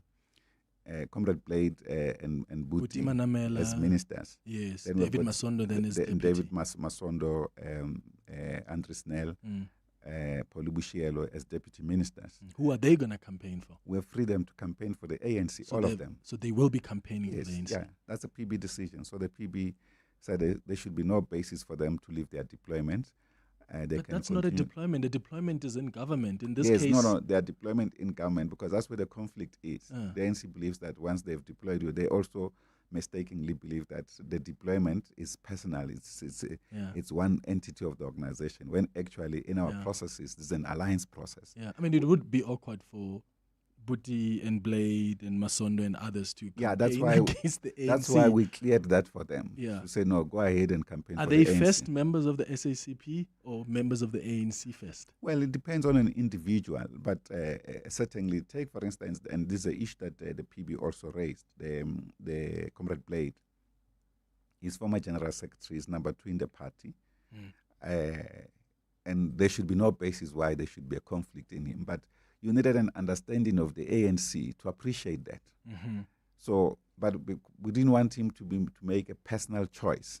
So that's why we freed him in that regard. Okay. So they're going to campaign for the ANC, but they still remain leaders of the SACP, even though they won't be joining your campaign on the ground. Okay, I want to go back to the issue of privatization before we go to some calls and WhatsApps. What concerns do you have? In fact, let's start with Operation Vulindlela, because I remember, I think, seeing an interview or reading one of your statements where you described Operation Vulindlela as a threat to the national democratic revolution and even called it the highest expression of neoliberalism in the democratic South Africa. Can I first maybe understand your thoughts on that first? Well, Operation Vulindlela, it's launched as a government program to speed up interventions and reforms and bringing in some economic reforms. We believe in transformation rather than the reforms, but nonetheless, the bottom line is that this was largely influenced by the interest of business, and in some instances you also have the state that allow things to degenerate so that they can bring in a business to come and make interventions. What you now have is that the president or the government can announce programs of Operation Vulindlela, but these are programs that have been worked out by business. So but hasn't it worked, though? Isn't that what we should look at? For instance... No, it hasn't worked. Well, through Operation Vulindlela, there has been an acceleration of economic reform. Load shedding has come to an end. There's progress that has been made in improving performance of ports. There's an increase in the volume of goods that move in and out of the country, and that's as a result of the interventions by Operation Vulindlela. Yeah, that's where the biggest issue is that they create this impression that it is achieving when actually it is not achieving. What we are seeing now is the highest system of state capture through Operation Vulindlela. In fact, maybe I didn't explain it proper. It's like this, Clement. Capital business, particularly through Business Unity South Africa, they process things and they have meetings with the president. And the president announces in public. What the public sees is the announcement by presidents or presidency. They don't know that these are programs of capital, programs of business. Now, as a citizen, I don't want that. I want my government to do work for me, not to do work for business. No, it's not about load shedding. Understand the principle. Load shedding would have been tackled. At the moment, it's not been tackled. It's been tackled on the basis that capital, for instance, the unbundling of Eskom itself has been decapitated, cut into pieces to feed private sector. And that's the policy of the ANC. Yes, the neoliberal policy of the ANC, which they adopted Nicodemously. Because this policy, by the way, at the national conference, I was there. It was never flagged in the screen where the resolution was adopted. The privatization. This option that they unbundling. If you like, the privatization of the network industries. Okay. They use the word now, bringing in competition in the network industries. So they don't use the word privatization because they know there would have been strike from the beginning. They use bringing competition in the network industries. I do remember, though, when I attended the policy conference of the ANC, this must have been, is it 2017? Is it just, I remember the Gwede Mantashe was still the Secretary General. And I do remember that there was a policy proposal there for there to be a public-private partnership. Yes, that's a different thing altogether.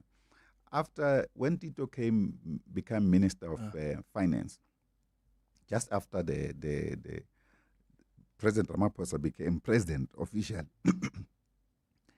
Tito then announces an economic intervention process, which was different from the ANC manifesto commitments on the economy.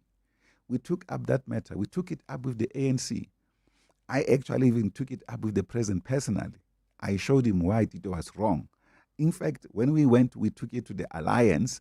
This is a thing that Comrade Ace at one point at the Council of the Left that we convened recently mentioned.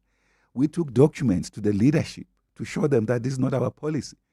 This is the prescripts of the IMF and the World Bank. In fact, I remember Comrade Tito coming out of that meeting angry that he's also educated because we're just showing him that, bring us solutions based on our system here. Yeah. Now, the Harvard group of scholars have come in and again provided a blueprint for economic intervention. That's why the government can do many other things. The people on the ground are not feeling it.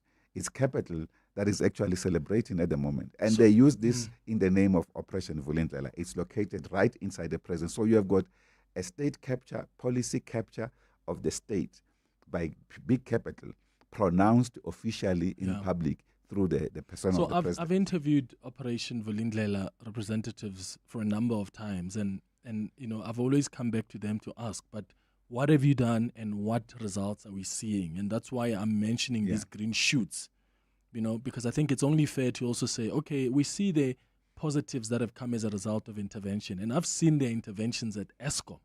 So whether or not it's because business pushed for it, the point is it worked for this country. Now there is no load shedding. So what I'm asking is, what's wrong with the president also having meetings with business? Because the president meets with labor through NEDLEC. Yeah, the wrongness of it is when the president implements the blueprints of business. That's exactly, there's nothing wrong for him to meet with everybody. He also implements the blueprints of labor. No. You guys have pushed. Which one? You've pushed for the minimum pay. Isn't that what the president has put up? It's a basic thing. That one is actually in the Freedom Charter. But the point is it came from the labor industry. But it's in the Freedom Charter. There are many things that are in the Freedom Charter that we're not realizing today. Yes, but all I'm simply saying is that, Clement, you can't go and argue with an ANC leader to implement the Freedom Charter.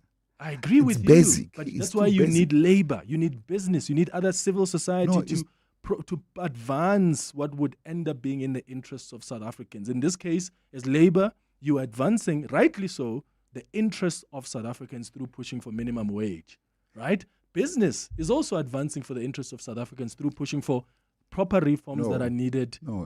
Business is not pushing for reforms for South Africans, for their interest. In fact, Clement, so that we can come back and have a proper discussion. We will not have a proper discussion on the basis that you have had a snippet with the business side, the volunteer side, and we are having this high level kind of a thing. You need to sit down and look at existing documents, and then you'll have a framework that is proper. Because what is happening now is not proper. Business has captured the state. That's the fight. And if business in capturing the state, there's been some successes, it doesn't justify them to capture the state or us accepting business to capture the state. But if the capturing of the state leads to economy growing, leads to load shedding stopping. Let business enter the political space. And as labor, you must also enter the political space and not engage and advance policies in government. Because there are a number of policies you've pushed as the SACP, but also as COSATU. Clement, business is not accountable to the people, is not elected. You are not elected either. Yes, no. As the SACP? No, as the SACP, as the SACP in the meantime, at the current moment, we campaign for the ANC. But I'm saying before, COSATU, I've never voted for COSATU, but there are policies that COSATU pushes for that the president takes up. So why are we then demonizing business? We push those policies. We push those union. We push those policies. And then they get encapsulated into a manifesto process. We take them to the people, and the people accept them. Okay, so your issue then is with business. Those things are not taken to ANC members. No, they are not taken to. They can be taken to their own political parties. Then they can do it through their own political parties. But they must not come and capture a political party that has made commitment from the people for their own interest, which is what is happening now at the moment. So do you think as the SACP, what's better is more state control over our SOEs? Yes, strategic leadership of the state. Even with what history has taught us about government taking control of these SOEs. I mean, what's led to ESCOM now? Government was very much in charge, The right? biggest problem here with the state-owned entities has been the problems of privatization. Transnet wasn't privatized. It was privatized. How was Transnet privatized? No, if you go backward, Clement, there was these big bodies under Transnet. You had SAA, for instance, and several others. These were made small entities. SAA was made small entities. Transnet was divided into different Still within state's control. Formations. No, the issue was to facilitate the role of capital.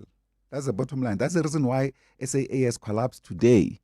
Not because we don't need aeroplanes, but because the state felt they don't need to control aeroplanes. This thing can be left to private hands. Was SAA successful when it was run by government? It was successful. It was the best airline on the African continent. That's a very long time ago. No, it's not long time ago. It's during our time. For 10 years, we didn't even have financial statements from SAA. But that's because of the new privatization model. It's those guys that we brought a guy here called Coleman Andrews. He destroyed that entire entity. What happened at ESCOM? Because privatization conversation only started later. ESCOM was successful, you're right, in the beginning. And then at some point, because of state control and the corruption from some comrades in the ANC. ESCOM has always been state-controlled, Clement. It has, but I'm saying it used to be successful and it stopped being successful. Like the ESCOM used to win awards. But that stopped at some point. Why? Because state control continued and there were corrupt people who were pushing things for their own interests. We will interests. differ on this, Clement. I'll show you. In 1998, there was a government policy. In fact, ESCOM itself has acknowledged this. ESCOM at the time said, given the rollout of electricity to all areas, yes, we will not be able to cope. We need new infrastructure. Mm-hmm. The government delayed that because the government, under President Thabo Mbeki, felt that the best way to do it is to take this after they adopted this policy, is to allow private sector to come into the field of electricity generation. At that time, there was the American conglomerate called Enron, which was running electricity. It ran into a crisis. So they used that also as a pretext to say, even Enron has collapsed in this and that and that, let's allow the private sector. And it never happened. So there was a delay in the build industry. in the building up of new plants of Eskom. So Eskom had to have a deficit, not because of incompetence to start with. That was a government, the failure of government policy to build new infrastructure. So the energy that Eskom will produce will never have met the capacity of the nation. True. And the fact that we didn't have competent leaders at some point. That's another thing. Yeah, and that's the point I'm raising is government, when it's in control, they also determine who runs SOEs. Yeah. And sometimes they choose people, not because they're capable. They don't choose a Brian Molefe or whoever. They choose them sometimes because they know that they can benefit. And that's the risk that you run. Clement, let me tell you a story. Yeah? I fought against Brian Molefe when he was at Eskom. But let me tell you a story. When he, at one point, you remember, he went back to Eskom. When he went back to Eskom, the workers at Eskom, they came out in their hundreds, thousands to welcome him. I felt so bad that we said this man is running a neoliberal posture. Look at the workers; they're embracing him. But that doesn't make him competent. Yeah, of course. But the workers felt he was. To keep their jobs. The workers felt he was. BEE groups felt that he was. And at that time, we're exposing the rot around the Guptas and how they were manipulating the procurement system of Eskom and so forth. So there was also corruption that also. So that is the risk that comes. I mean, 28 years ago, SAA also had to go into business rescue. And when you look at this state control, look at who was appointed to be CEOs of these SOEs. And that's the thing. When the state is in charge, they decide who's in charge. And that decision is where I'm mentioning the risk, where I'm saying you run the risk of bringing in people who actually are not going to do the proper job. But there's never been a non-risk in capital, in private sector itself. No, and I'm not suggesting there isn't. You're right. I think that's fair. As much as there is risk with state having too much control, there's also risk with allowing the private sector to come in. We'll continue this conversation after the break. It's 8 minutes now before 11 o'clock. You're up before everyone else. You're building something real. Absa Business Banking, powered by Visa, gives you everything you need to get going. Open a business account in 10 minutes. Buy a point-of-sale device for $799 and get a credit card all in one place. We get it. Running a business is hard. Your banking shouldn't be. Search Business Starter Pack. Your story matters. Absa is an authorized FSP and registered credit provider. T's and C's apply. Are you by any chance interested in music production, audio post-production, live event production, or even radio broadcasting? You need to come to our open day at Academy of Sound Engineering. You get to tour our state-of-the-art world-class facilities, meet industry professionals, and really get to learn about what career opportunities are available to you in entertainment. To book your spot, visit our website, asc.co.za. We can't wait to have you here. Academy of Sound Engineering, ultimate entertainment education. Residents are reminded that Rand Water will undertake the second and final phase of its planned maintenance on the 17th of July from 7 a.m. to 7 p.m. During these 12 hours, several Johannesburg water systems may experience poor pressure or no water at all. Residents are encouraged to store water in advance and use it sparingly during the maintenance period. Systems affected include Sandton, Midrand, Randburg, Roodepoort, Soweto, Lenasia, Orange Farm and surrounding systems. For upgrades or updates, follow Johannesburg Water communication channels, brought to you by Johannesburg Water, a water and sanitation utility that cares. You're with Clement Manyathela. 702. Let's walk the talk. All right, it's 6 minutes now before 11 o'clock. I want to give you an opportunity to ask your own questions if you have any. Let me start with Dog on the WhatsApp line who says, Clement, when I think of communism, I think of the Soviet Union. No freedom of speech, no freedom of movement, no property rights. Please ask him to paint a picture of the Communist Party of South Africa. Mr. Mapaila, do you want to take that? Dog says when he thinks of communism, he thinks of no freedom of speech, no freedom of movement, no property rights. He wants to know if you can maybe paint a picture of the South African Communist Party, and do you think it contradicts these? Yeah, certainly. I think I don't even agree with him about his conception of the Soviet Union. But in any case, we fought for all this kind of freedoms as the Communist Party. We paid it with our lives, actually, and most of our comrades, including our General Secretary Krizani, to fight for the freedoms that he enjoys. So it can't just bring nostalgia into the thing, even uninformed nostalgia for that matter. Yeah. And then let's go to these WhatsApps and I'll come back to some texts. Hi, Clement and the team. My question to Mr. Mapaile is, which economic model would you advocate for the country in order to eradicate poverty? and also what would be the feasibility of that economic model, judging by our environment. David in Melrose. Thank you, David. Solly?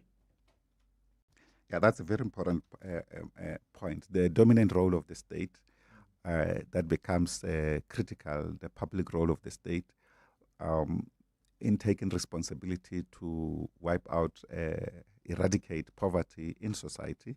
It is possible, it can be done, given our resources. That is why when you look at the disassociation between the political freedom and the economic freedom in this country, the point that we spoke about earlier on, if the state had controlled the economy from the beginning on behalf of the people, we should not be having this kind of problems that we have today. But because this have been allowed to be controlled by private individuals, they have gone on to amass huge resources individually, and the people are suffering. That's why today you can have even a trillionaire in the world as an example of the same system that has been groomed here. Mm-hmm. So the issue is about the primary role of the state. We have never discounted the fact that the state can harness investors. And if you harness investors, they must come in under your leadership. They don't come in and take over, which is what a privatization model or investment model in South Africa has been about. So they should come in and enhance the capacity of the economy. Good morning, Clement. Good morning, Mr. Swali. My question is that there has been some form of apathy towards socialism and people buying into the idea of socialism, particularly when socialism has been attributed to economic failures around the world, countries like Venezuela, Cuba, Zimbabwe, and people not buying into the idea of socialism. How do you address that form of apathy and convince people that socialism is an idea that is worthy into buying into, and not using China as an example because it has allowed the businesses to thrive in the economy and has a huge economic factor into the private sector too?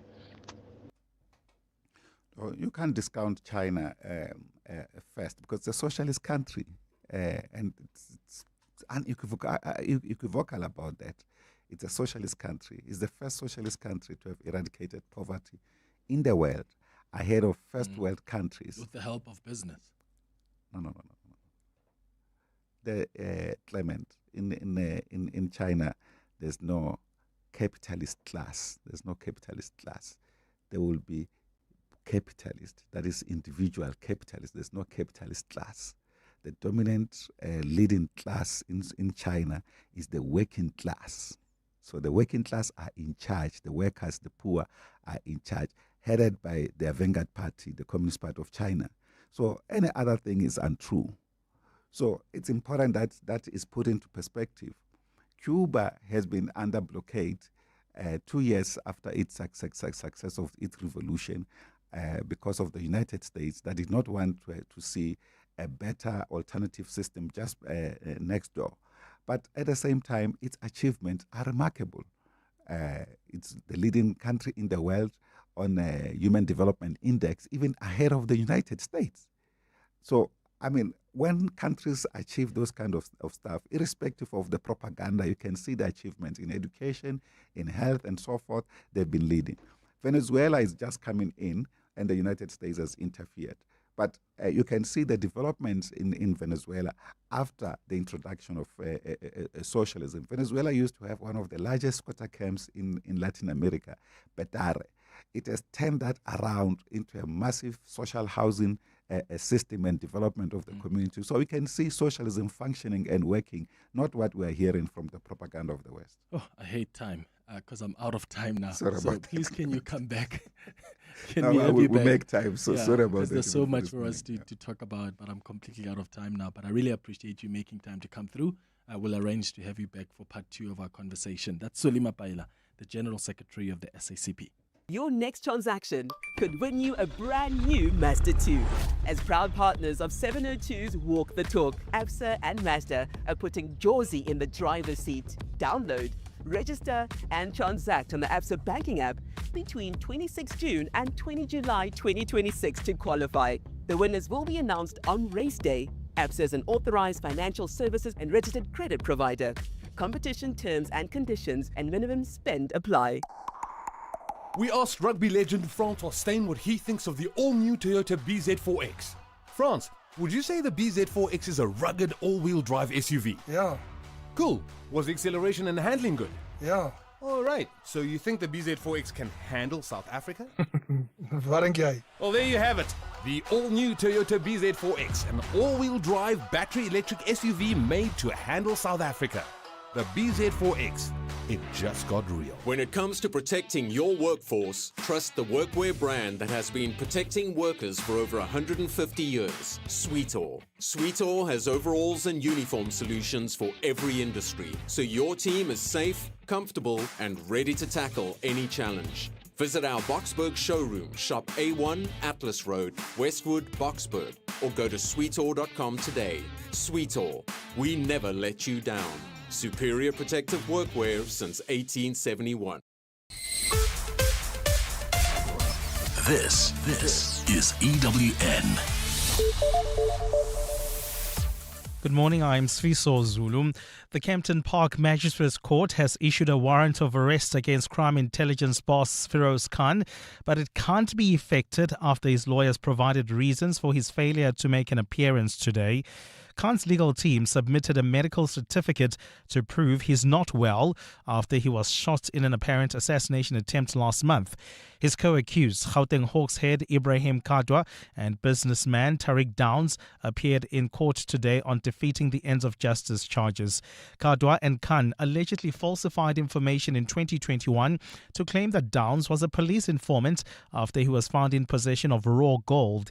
Khan's lawyer, Kaylin Girio, says the court was satisfied with the explanation for the officer's absence. A medical certificate was produced to the magistrate in chambers and the prosecutor, who has satisfied themselves to the contents thereof.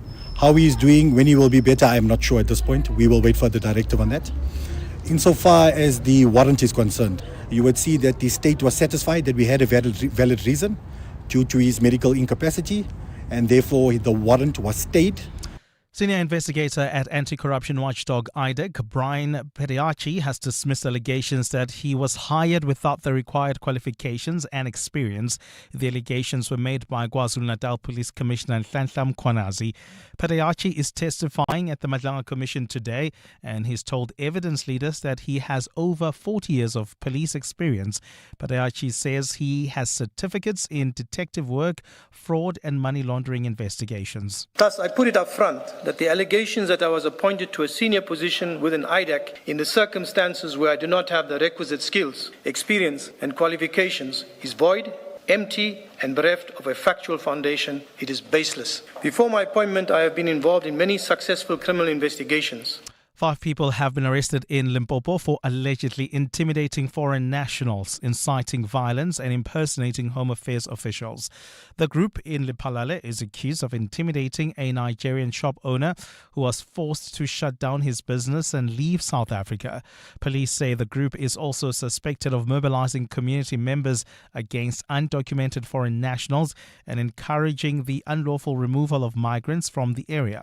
Limpopo Police Spokesperson Malisela Litwapa. No individual or community group is authorized to enforce immigration laws or conduct inspections of identity or immigration documents. Such functions are the sole responsibility of duly authorized law enforcement and government officials. And Lebanon and Israel are holding new negotiations under U.S. auspices in Rome against the backdrop of a regional escalation between Tehran and Washington. The two countries, officially at war for decades, reached a framework agreement last month after 5 rounds of negotiations aimed at ending the war between Israel and Iran-backed Hezbollah. But Hezbollah rejects the agreement, which calls for the group's disarmament and whose implementation is set to begin with Israeli withdrawal from 2 pilot zones in southern Lebanon. Meanwhile, Israel says it's willing to withdraw gradually, but on the condition that there will be no presence of Hezbollah in the areas that Israel is withdrawing from. Gold is trading at $4,018.21 an ounce. The rand is at 16.48 to the dollar, 22.4 to the pound, 18.79 to the euro. Brent crude oil is at $86.39 a barrel. And in the traffic, we've got delays on the N3 South between Linksfield Road and the Gilulis interchange. That's due to an accident. And there's another accident scene reported on the N12 West right near the Gilulis interchange. Delays from the Edenville Road exit. The R24 West is also backed up as a result. A partly cloudy day in store for Gauteng. The temperatures will be peaking at highs between 19 and 20 degrees. The top story in EWN this hour. The Kempton Park Magistrates Court has issued a warrant of arrest against crime intelligence boss Feroz Khan, but it says it can't be effected after his lawyers provided reasons for his failure to make an appearance today. EWN, in touch, in tune, and independent. For the latest, visit ewn.co.za or download the EWN app. Visit primemediaplus.com to enter 702 Josie My Josie Walk the Talk. Hosted by the City of Johannesburg.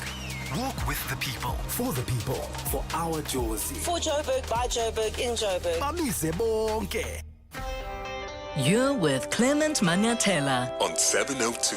Let's Walk the Talk, streaming on the Prime Media Plus app. DSTV channel 856. 92.7 and 106 FM.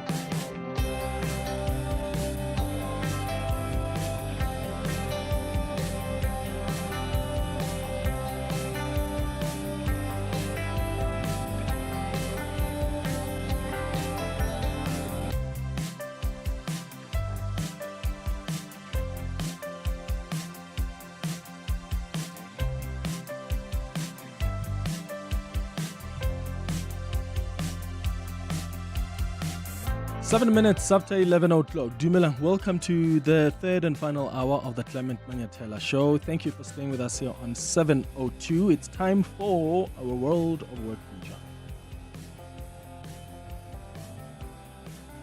702. World of Work. Today, we are doing a mid-year check-in on our World of Work feature regarding our careers. Are you growing or are you at a standstill? Right now, listening to me and doing an assessment of how far you've gone this year. Do you consider yourself growing or do you consider yourself at a standstill? Like, are you growing in your career right now or are you simply treading waters? There's a difference, of course, between being busy and making progress. You can spend your days in back-to-back meetings and still not be moving forward in your career in any meaningful way. So mid-year is the ideal time to pause, to get honest about where you stand and where you want to be and decide what needs to change before the year runs out. So I would like to know from you this morning, which state are you in now? Are you growing? Do you think you're drifting? Or are you just standing still and taking it one day at a time and going with the wind? Because once you know that, then you've got to ask, what do I do about this? And that's the question I have for you this morning. If you've figured out that you are maybe drifting, you figured out that maybe you're still, you're moving with the wind, there's no effective achievement since the year began as a professional in your career, you're not picking up any growth. What are you doing about it? And what do you think is the reason you feel that way about your work? You can give me a call on 011-883-0702. WhatsApp's on 072-7021-702. Professor Linda Meyer is the Managing Director at Rosebank International and visiting professor at the Nelson Mandela University, who will be guiding us through this conversation. Prof, thank you so much for making time. Good morning. Good morning. Thank you so much for the opportunity. So there are three states a career can be in. It could be growing, it could be drifting, or standing still. How do you know which one you're in? Well, certainly it's a moment of self-reflection, right? To understand whether you've got a plan for your life, whether you're moving forward, or whether you just feel that you're in this rut, that you on this treadmill constantly every day in the same routine, nothing is changing, and really just coping. And that really means that you're standing still. If you have a plan, obviously, and you understand where you're going with your life, then you understand that there are actionable steps that you're taking. So you might be engaged in a particular course that you're studying, additional degree or short learning program.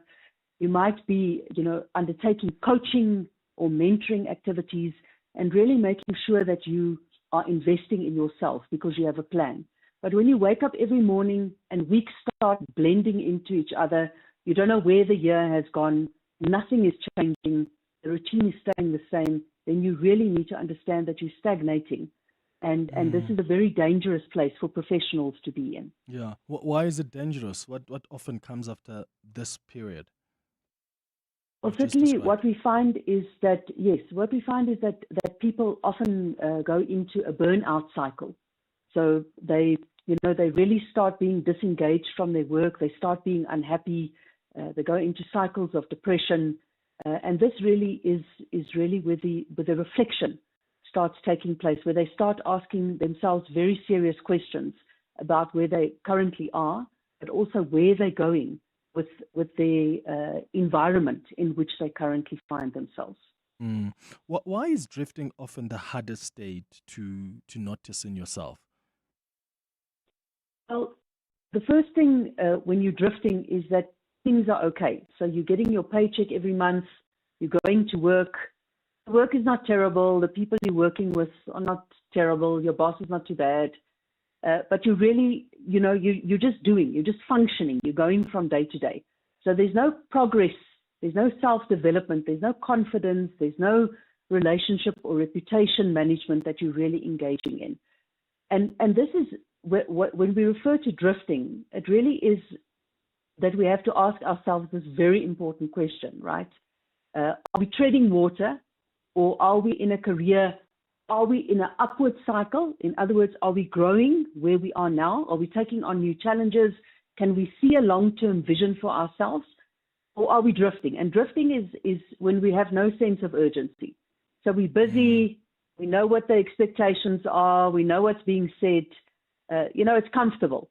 Our peers are progressing, we're stagnating, we're staying exactly where we are, people are getting promotions around us, but we're really not that vested because we're disengaging, we're managing our energy levels. So it's not about managing stress, it's about managing energy levels and just getting through the day. And then, of course, the very difficult position comes when you start standing still.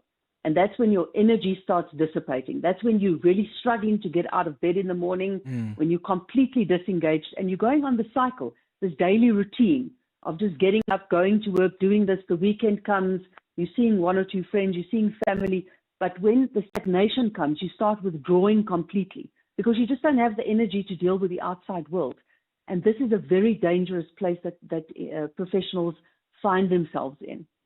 Because there's no scope for them. They're not investing in their future. They're investing in the current state of survival. Yes. So what questions do we need to be asking ourselves as we do this mid-year career check-in? What questions should form part of an honest mid-year career audit? So an honest audit would involve questions like, what skills have I built in the last 6 months?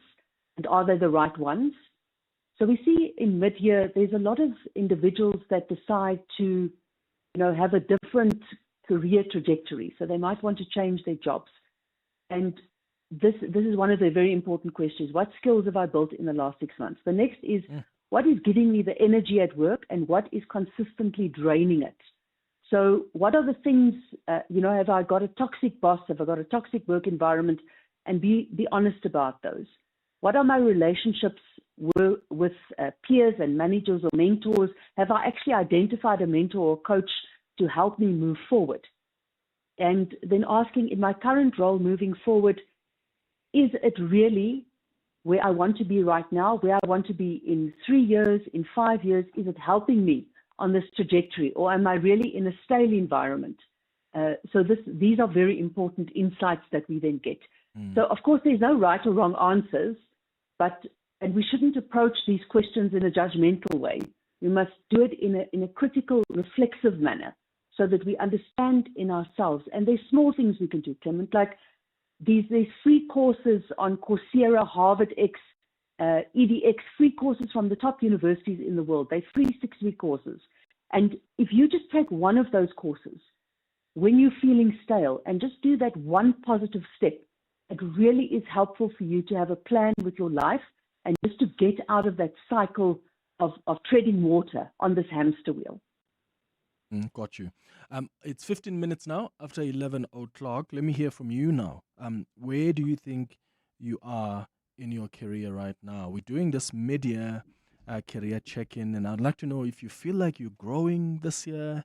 Have you developed new skills, or do you feel like, I'm just moving with the wind here? I'm just moving along. I am at a standstill, uninspired, or maybe you are growing. And I'm not asking about how busy you are, because as I said earlier, there's a difference between being busy and making progress. So you can spend a lot of time in back-to-back meetings, working on strategies, but what benefit are you seeing for yourself in terms of your skills, but how is that progressing things for you and your profession and your career? Give me a call, please, on 011-883-0702 to share your thoughts, your experiences with us. WhatsApp's on 072-702-1702. We'll start with them after the break. It's 16 after 11. John Perlman. Weekday afternoons, 3 to 6.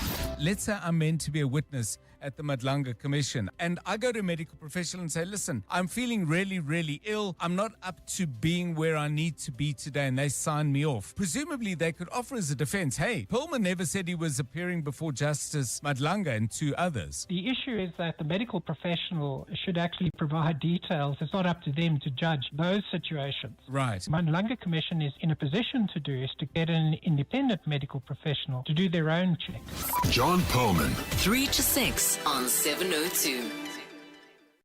The 702 Josie, my Josie Walk the Talk is calling on you to walk with the people, for the people on Sunday, the 26th of July. Babiza bonke. This year, the Sunday Times is partnering with Walk the Talk. All of you who enter Walk the Talk will receive a 3-month digital subscription to the Sunday Times as part of this partnership.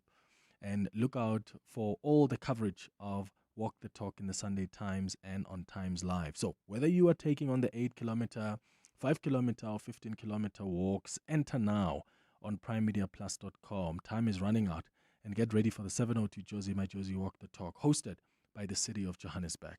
Welcome to Nando's Taste-Demonials. It's the flavor! Real reviews by real people. Dolly from Boertesig is vegetarian-ish, with a reputation to uphold. Here's what she whispered about the half chicken and a single side for $1.25. What? I don't eat chicken, but for Nando's, I make the exception. Well, good thing there's a salad on the side for appearances. Of course. Nando's. Oh, what a place. Just Andalex it. Do you have a sore throat? Andalex C Oral Rinse and Spray provides targeted relief from 1 minute that lasts up to 4 hours. It reduces pain and inflammation while numbing the affected areas. It also kills viruses and bacteria that cause sore throats to help prevent serious throat infections. Andalex, South Africa's #1 choice for sore mouth and throats. For more information, speak to your healthcare professional. Just Andalex it. Andalex, a proud sponsor of The Masked Singer Season 3. Yo, nothing humbles you like a cold shower. Happens fast, eh? 1 minute you're living your best life. Next minute you're questioning everything. Fair. Here's a quick tip. If your geezer's acting up, don't wait for disaster. Small fixes now save big problems later. And remember, if you buy cheap, you will shower in the lounge. We've got loads more tips where that came from. Quickot, #1 in water heating solutions. Quickot, add warmth to life. The Money Show. Weekday evenings at 6. De Beers says they're suspending production at Benicia to reduce costs. How do you read this decision? De Beers is not reading the market very well, just like its parent company Anglo American didn't read the market in gold very well. The fact is that diamonds are no longer a scarce commodity because De Beers no longer has a monopoly in the supply of rough diamonds globally, given that the Chinese are manufacturing diamonds now on a large scale. David van Dijk, the benchmark mining analyst. The Money Show on 702. Let's walk the talk. The Money Show with Stephen Grootes is brought to you by Absa Rewards. Get double cash back depending on your rewards tier when an African team scores and wins at the FIFA World Cup 2026, courtesy of Visa. Use your Absa Visa card at rewards partners on match days to score. Join Absa Rewards on the banking app. Your story matters. Apps is an authorized FSP and a registered credit provider. T's and C's apply. 702. World of Work. 20 minutes after 11 o'clock. On our World of Work feature this morning, we're talking about the need for that mid-year career check-in. Like it's important to just take some time after, June or in July and look at where you are in terms of your career. Like, are you growing? Are you at a standstill? Are you moving along with the wind? Have you developed skills for yourself? My guest this morning, Professor Linda Meyer, has already shared with you some of the questions you can ask yourselves. Have you been asking yourselves those questions, and where are you now? On YouTube, Dr. Timeleng says, "Hi Clement, now at work I'm not growing, just standing still, and I addressed it with my senior about getting some exposure outside the office, and he just agreed." That's a message there from Dr. on the YouTube on the YouTube page. And Professor Linda Meyer, I wonder if for people who are probably, after an assessment this morning are saying, well, I actually don't think I'm growing. I'm at a standstill. This listener on the WhatsApp, on the YouTube page says he ended up contacting his boss and said, I need more exposure outside of the office. Is that something you advise, that once we've answered these questions we have about where we find ourselves in this year, mid-year career check-in, we could also go to our bosses and say, okay, I see that I'm not really growing. Can I please have more opportunities, and even make some suggestions to them? That's an excellent way forward. So the important thing is that we need to understand we have to take accountability for our own development. I always ask the question to individuals in a group, who's coming to save you? And the answer is a better version of yourself. So if you take that proactive step of going to your line manager and saying that I feel that I am stagnant, I would like to develop, and please, I'm putting my hand up for whatever opportunity there is to learn and to grow, because that is what the difference is, right? Those are the people that get ahead in life, or the people that take on the extra work, the people that show up when they need to show up, and the people that show willingness to grow and develop. And to ask your line manager, not only for the work within your own environment, but if you could get exposure into other departments, if you could sit in, for example, on senior leadership meetings, if you're not yet an executive, and put your hand up for that exposure. It will be a very positive step for you, and will be seen in a very favorable light. So whatever you do, remember it's about you and what you do for your future. Yes, absolutely. Here's a WhatsApp voice note that's also come through. Good morning, Clement, and 702 listeners. I would like to remain anonymous here. I hear what your guest is saying there. I have a situation where, as a person, I know that I have to grow, and I do all I can to grow. I do study, I do this and that, but then my bosses don't seem to be supporting that in the sense that whenever there are vacancies, I do apply, I do get called for interviews, but it seems like it's just formality on their part. To accepting for interviews, but then I see other people being promoted, even though I've got much more experience than they are. And how do I navigate that kind of situation? Can your guest advise me on that one? Thank you. Oh, thank you so much for that. Professor Meyer? Yes, that is obviously something that many people struggle with in the workplace. Yeah. What is important is, after you've had these interview sessions, to set up a meeting with your line manager and with HR. I know some companies call the departments people and culture, but ask them for honest and critical feedback so that you can go and work on those developmental areas. Specifically, if you see it's a reoccurring theme that you're applying and you're not getting the job. It might be about your interpersonal skills. It might be about something simple like your communication style. For example, that it might be too direct, your team player engagement, but those are things that you can work on. But they have to give you the feedback, so that this constructive feedback, so that you can work on it. Sometimes you also need to be realistic and pragmatic and understand that you're not going to get forward in this company.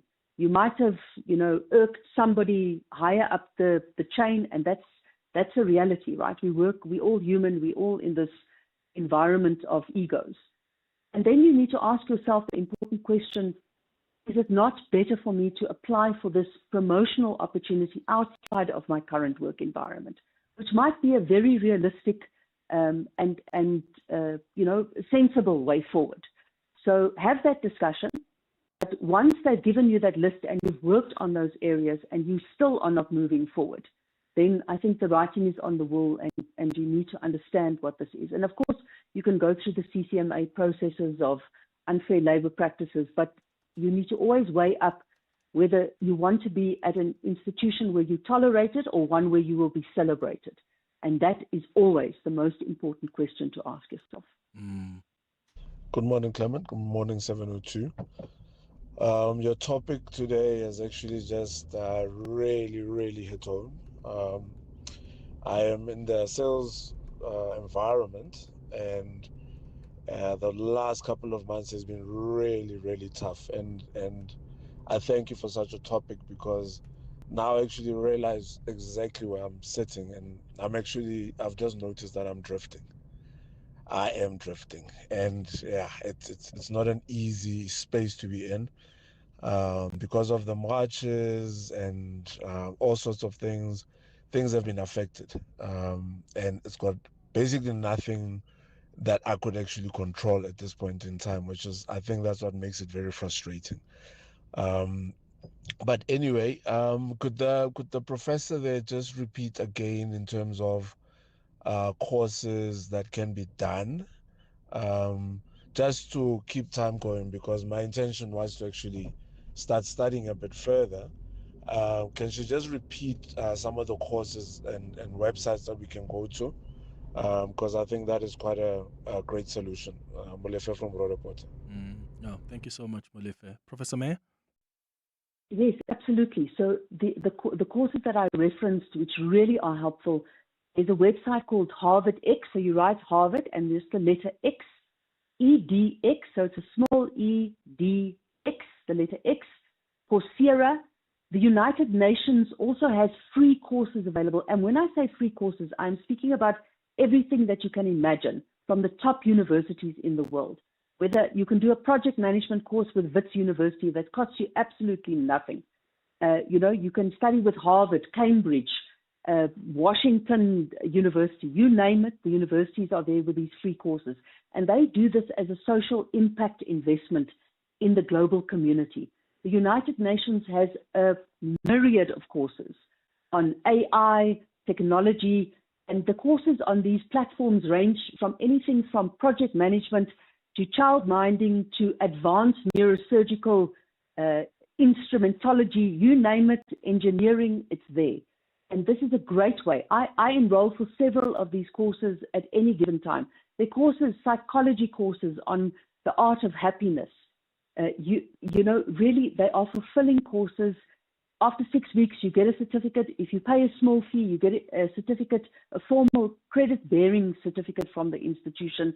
So those options are also available. But just for self-development, it is the most impactful thing that you can do for yourself. Get yourself out of a rut, but also to put this on your CV, to show an employer that you are constantly advancing your skills levels.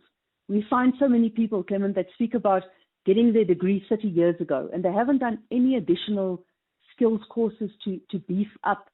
And it's not really the problem about the knowledge set, it's a problem about their personal development and staying afraid with what the developments are in their sector, which is really detrimental to someone's psyche when they're coming, they're speaking to people that have just completed a master's degree or this or that, and they're out of touch with what's going on. So this is a great way to advance your skills levels.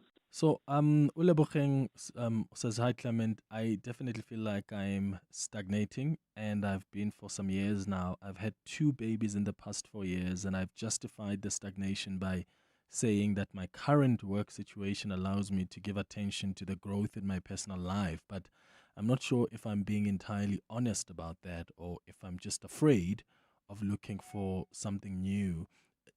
Your thoughts on that, Professor Meyer, in your experience? Do you sometimes have people who find justifications for the stagnation, like, oh, I've just been growing my family, a lot of attention has been there, and therefore, yeah, I haven't really been focusing more on growing in my career? Yes, so we find that, Clement, and I think the first thing is we need to be honest with ourselves. Are you a career professional? Do you want to go forward?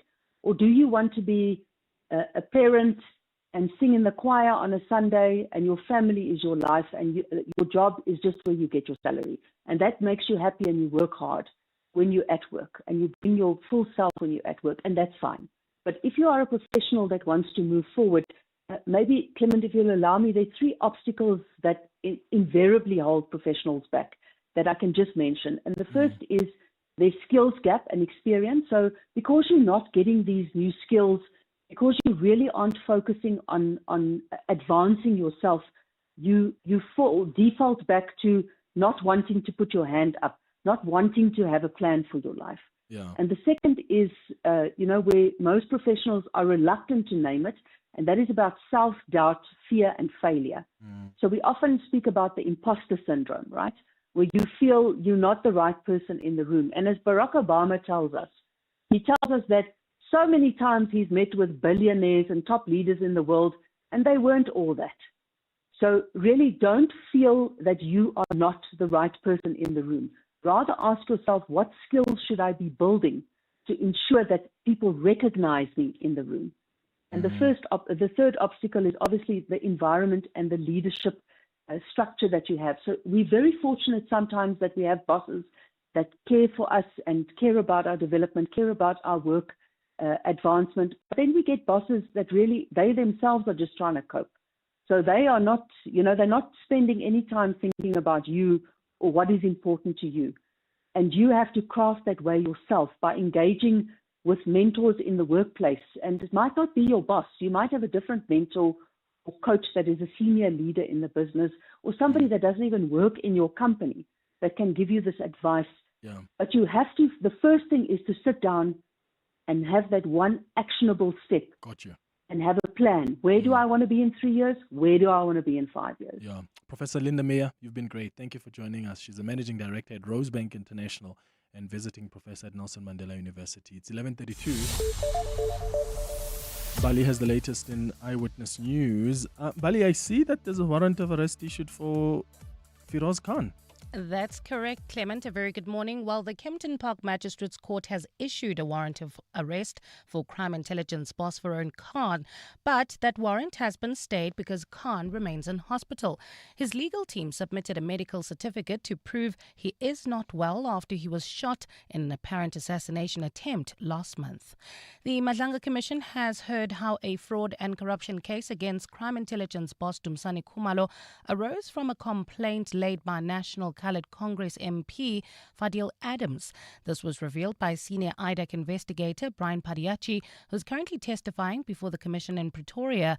Padiachi has been responding to allegations levelled against him by KZN Police Commissioner Nhlanhla Mkhwanazi. And the City of Cape Town says demand for law enforcement escorts to protect municipal staff and contractors has far outstripped available resources despite a 100 million rand investment in the service. City Mako member for Safety and Security JP Smith says the law enforcement escort unit handled nearly 10,700 requests during the last financial year. Well, those are the headlines. This EWN and more at midday or as it happens. EWN Traffic. Travelling in Edenville, we've got delays on the R24 and N12 West. That's between Edenville Road and the Kilulis interchange. That's due to a major accident scene. While travelling on the N1 South towards Netrina, we've got more delays due to another accident scene right after the Golden Highway. And there's also queuing traffic along the M2 West towards the Amalgam area, just as you approach Main Reef Road coming out of the Crown interchange. That's due to roadworks there. Please be on the lookout and approach with care. We'll have more updates at the top of the hour. Stay tuned.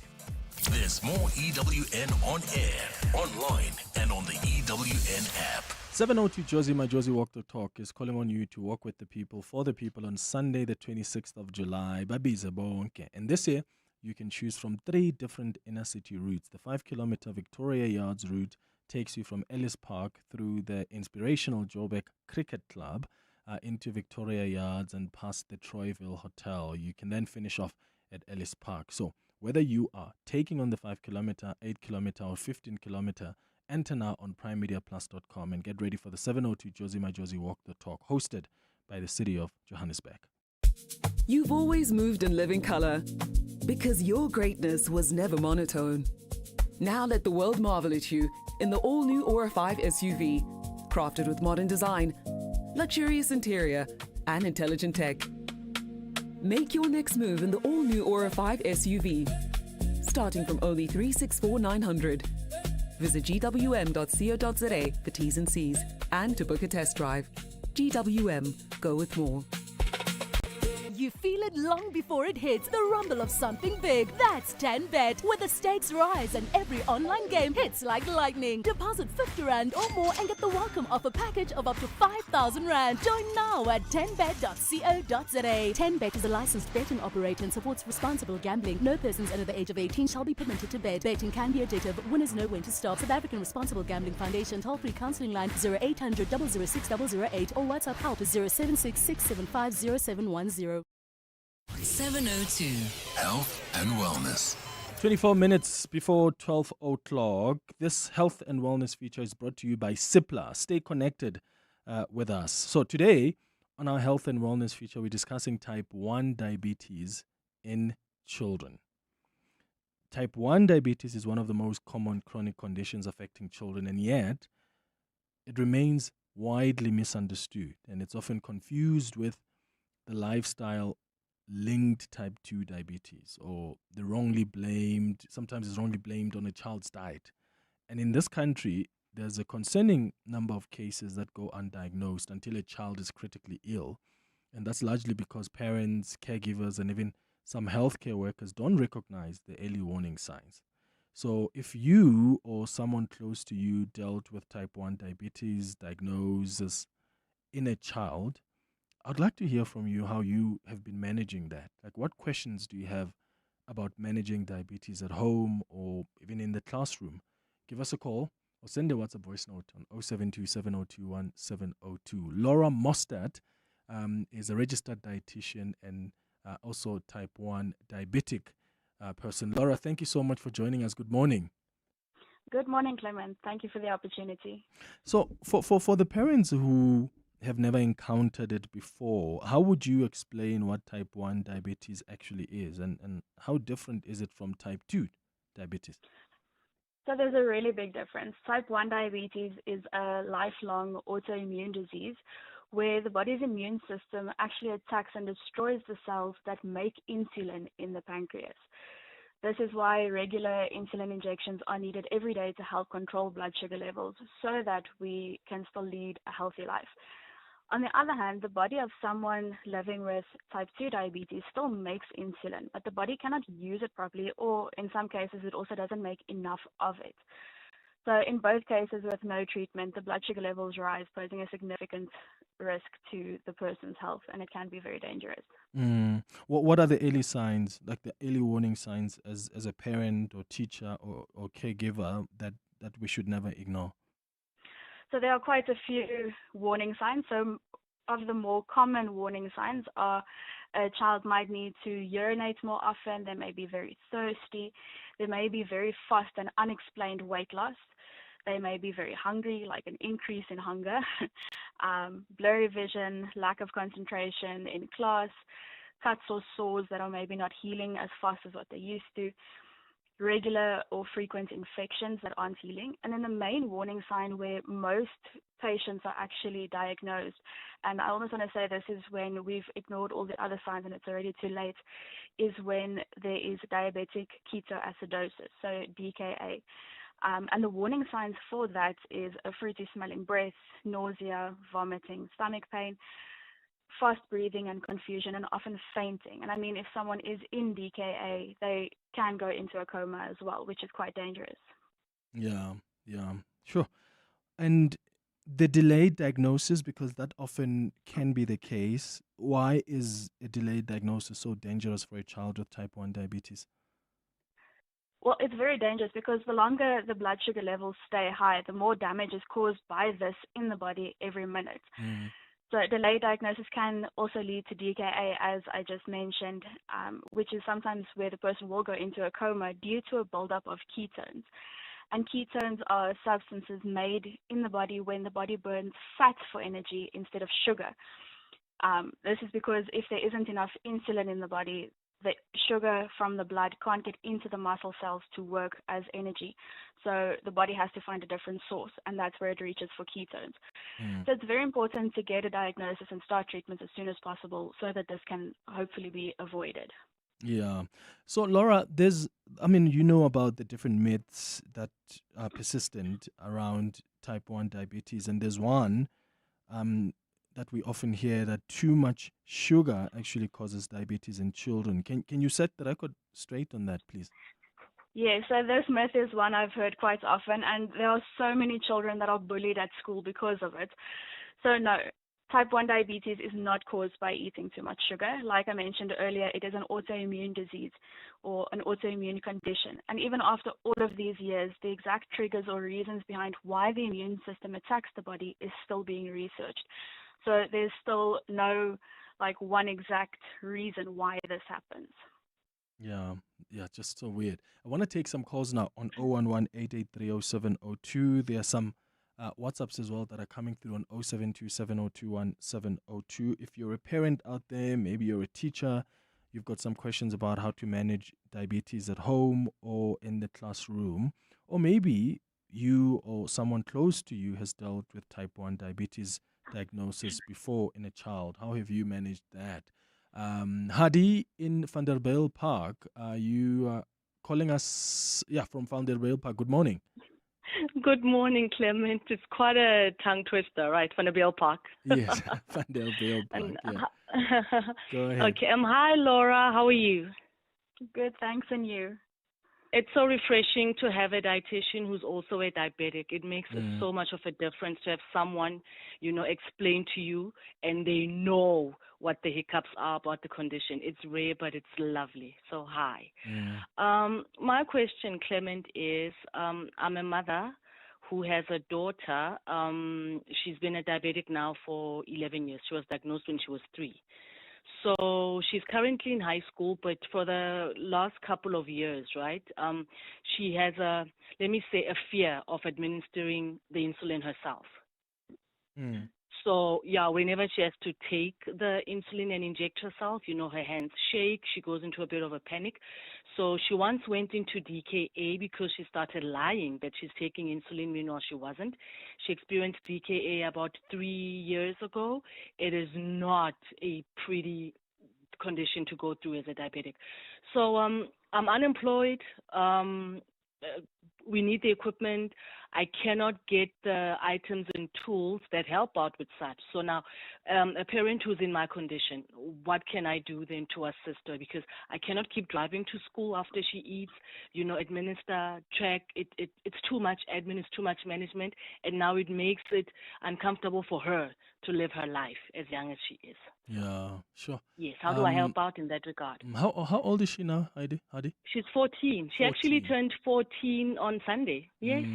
Sure. Wow. Yeah, but so far no complications, nothing, and I want to keep it that way. So how do we go ahead? Yeah, thank you so much, and happy belated birthday to her, Laura. Yeah, so it's quite a tricky situation, and unfortunately, this is the reality that we are dealing with so many of our patients with type 1 diabetes, whether you are on medical aid or not. The technology that is available that can help make life a lot easier for these kids is sometimes so expensive and out of reach for a lot of reasons. But my go-to is always to try and have her talk to someone who is in her same situation. So that's why the camps that we do in Bloemfontein is also so important. But also, even if she can maybe just get to talking to a psychologist, just to get to the root of that fear and find out what is causing it, what triggered it, so that she can work through that fear and, I don't want to say get through on the other side, but work through it and find a way to cope with it. which is very important because, I mean, like you said, Hadi, we don't want DKA again. Absolutely. Yeah, thank you for responding to that, Laura. So as a dietitian, what does a healthy, practical eating plan actually look like for a child living with type 1 diabetes? My go-to is always a well-balanced diet, which includes starch or carbohydrates, protein, vegetables, fruits, dairy, and healthy fats. The main difference for someone living with type 1 diabetes is that they need to be able to identify and count how many grams of carbohydrates they are eating at each meal in order to give the correct dose of insulin. So combining carbohydrates with proteins or fats also influences the blood sugar levels after a meal. So it can be trickier for a parent caring for a child with type 1 diabetes, but that is why a dietitian is such an integral part of the healthcare team to help and explain and to find a plan that works for your family. Got you. It's going up to 13 minutes now before 12 o'clock. I'm going to take a quick break. When we come back, we'll take some more calls and WhatsApps as we hear from our listeners' experiences about type 1 diabetes. Do you know someone in your family, or maybe you have dealt with a type 1 diabetes diagnosis, maybe as a child, or you've got someone in the family who's been diagnosed? What questions do you have, and how have you guys been managing? And maybe you want to know how to manage diabetes at home, or maybe in the classroom if you're a teacher. Give us a call, 011-883-0702. WhatsApp's 072-702-1702. Corporates.care promotes and encourages corporate leaders and all citizens to walk the talk for a better South Africa. Catch Corporates.care this Wednesday at 10 to 9, featuring MTN, their Group Chief Sustainability and Corporate Affairs Officer, Nompilo Mofaro, will be in conversation with Bongani Mbingwa. Join us every Wednesday as we highlight the efforts of companies and brands dedicated to building our country. Corporates.care is a Prime Media Cares initiative with 702 and Prime Media Outdoor. 702, let's walk the talk and make a difference together. You know when your people are giving their best, not because they're pushed or pressured, but because they feel supported. And support is making sure they're covered. So if something happens, they can get the care they need. FlexiCare Health Insurance makes it simple for every business to protect their people with affordable health cover. You care. We cover. For a tailored FlexiCare quote, speak to your financial advisor today. FlexiCare is not a medical scheme and the cover is not the same. FlexiCare is underwritten by Auto & General, a licensed non-life insurer and FSP, and administered by Discovery Health, an authorized FSP. Welcome to Nando's Taste-Demonials. It's the flavor! Real reviews by real people. Nadine from Belito is no scallop, but she did call the flame-grilled half chicken in Nando's unique peri-peri recipe with a single side of your choice for $125 dope. Whoop, whoop, whoop, whoop, whoop. Okay, sorry. Relax, Nadine. The only thing we're busting here is your hunger. Okay? Nando's. Oh, what a place. Nedbank Business Ignite on 702 have been looking for small businesses that turned real challenges into powerful solutions. One business will be walking away with 200,000 Rand cash, complemented by strategic business support, mentorship, and growth tools.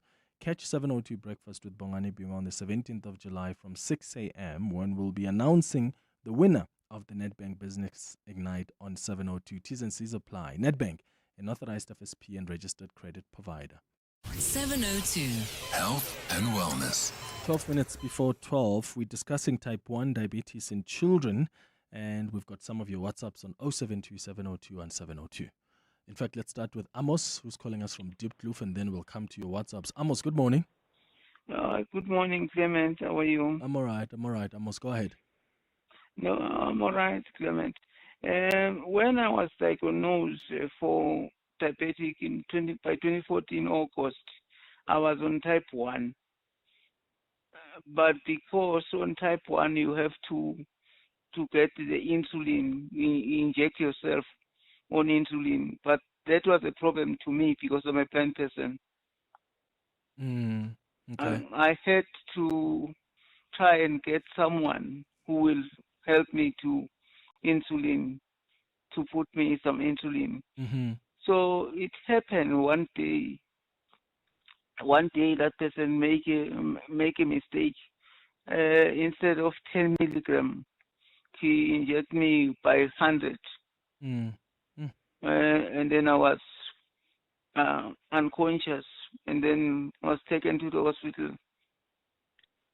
Sure. Then from there, the doctors stopped me on insulin and try and find out the tablets that I can be able to use them for the rest of my life. Till today, I am using those tablets. And how is that going? Is it manageable?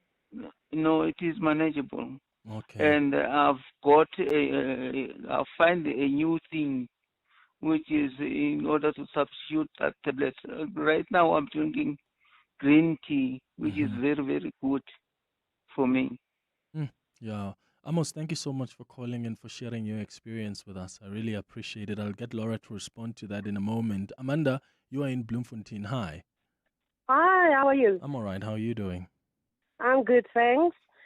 So, yeah, I've been tuning in and listening to the stories and stuff.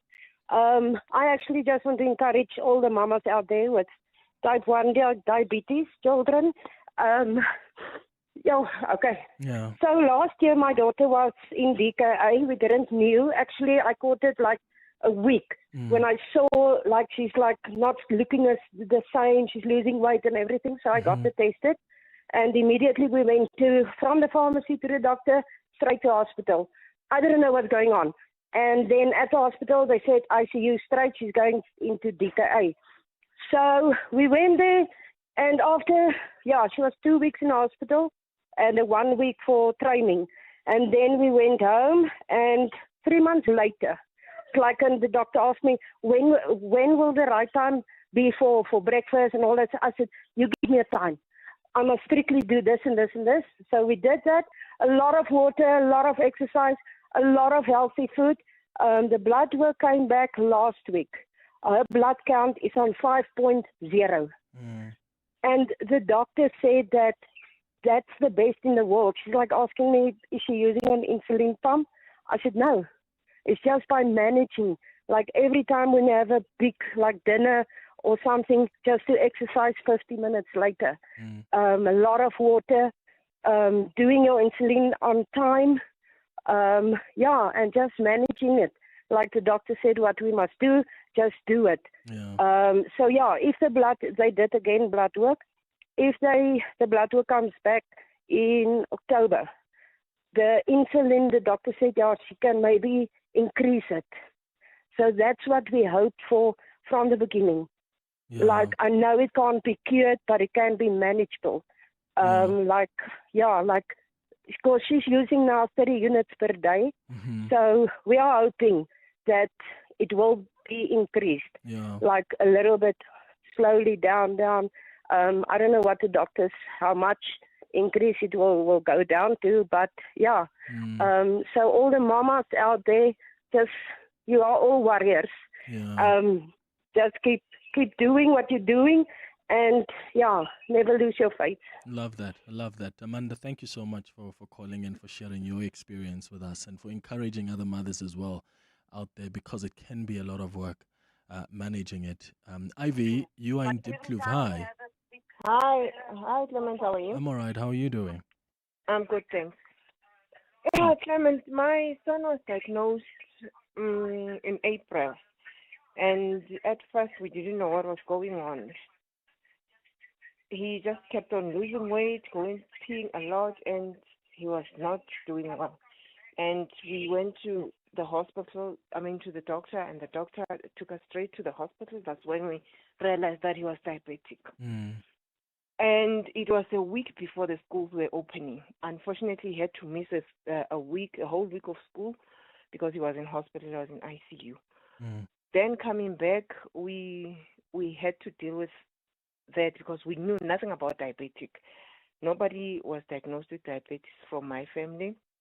Then we had to learn how to deal with it as a family.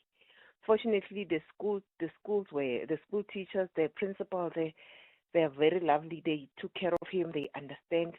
My son now, he's coping with his situation, even though sometimes he will tell you that he feels like this thing is taking over his freedom. I don't know how, but he is he is coping with it.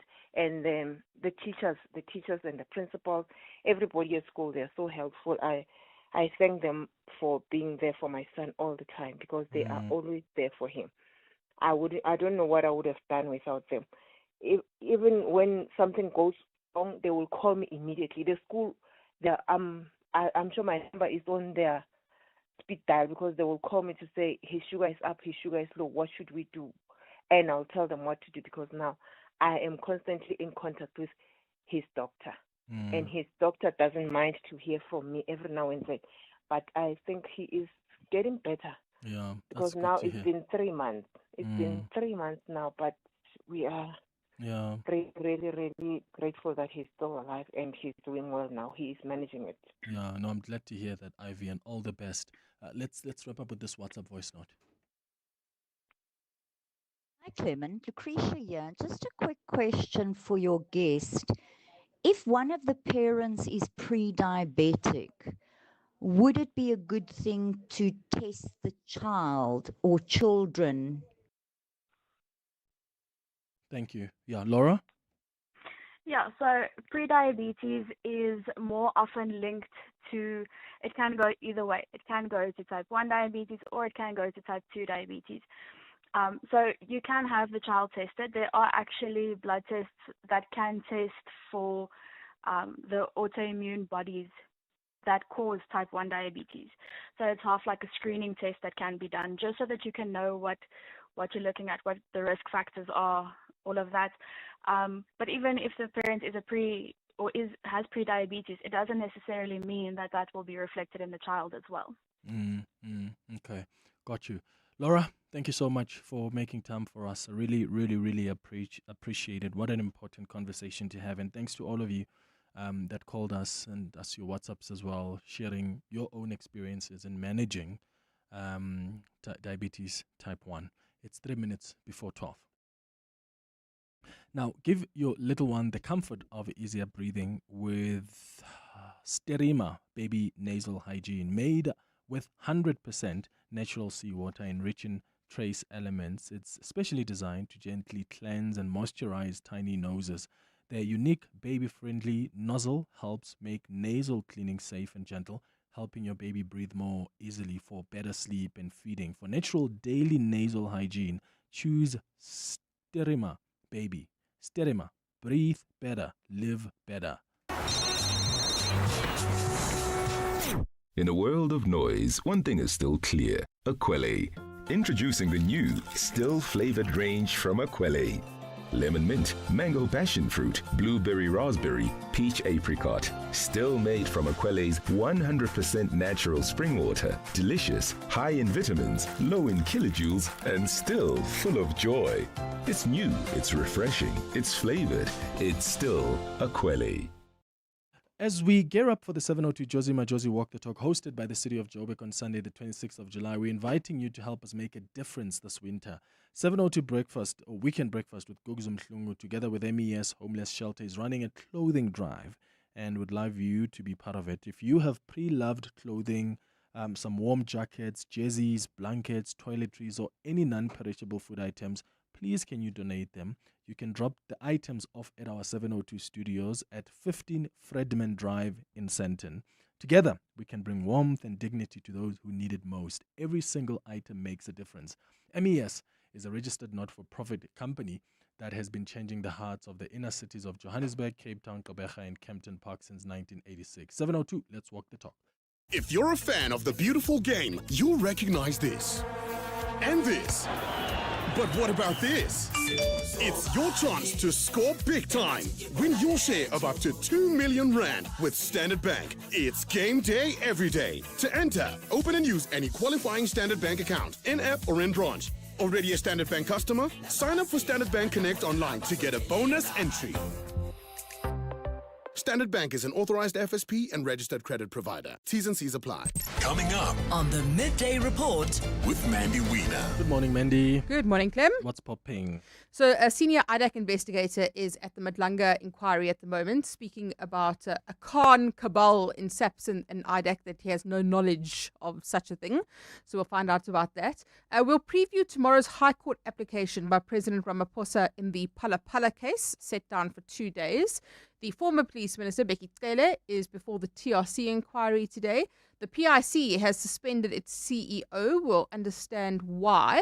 And the DA is going to court over the 20 municipal manager fight. That's the Midday Report. Up next with Mandy. Thank you for listening to the Tuesday edition of the Clement Manyathela Show. Tomorrow, we are live from the Madlanga Commission. It's an important day. It starts at 9:30. We'll start the open line from there. Ket Matlala is going to be appearing, and one wonders what he's going to be sharing and revealing to the commissioners. This is not the ad hoc committee. You're dealing now with investigators, people with investigative power, so what you say is not just going to be what you say. And I'm hoping Advocate Mahlapesello or Chaskalson is the one leading the evidence. So we'll see you tomorrow between 9 and 12. Stay listening to 702, my friends. Have a beautiful day. Bye-bye.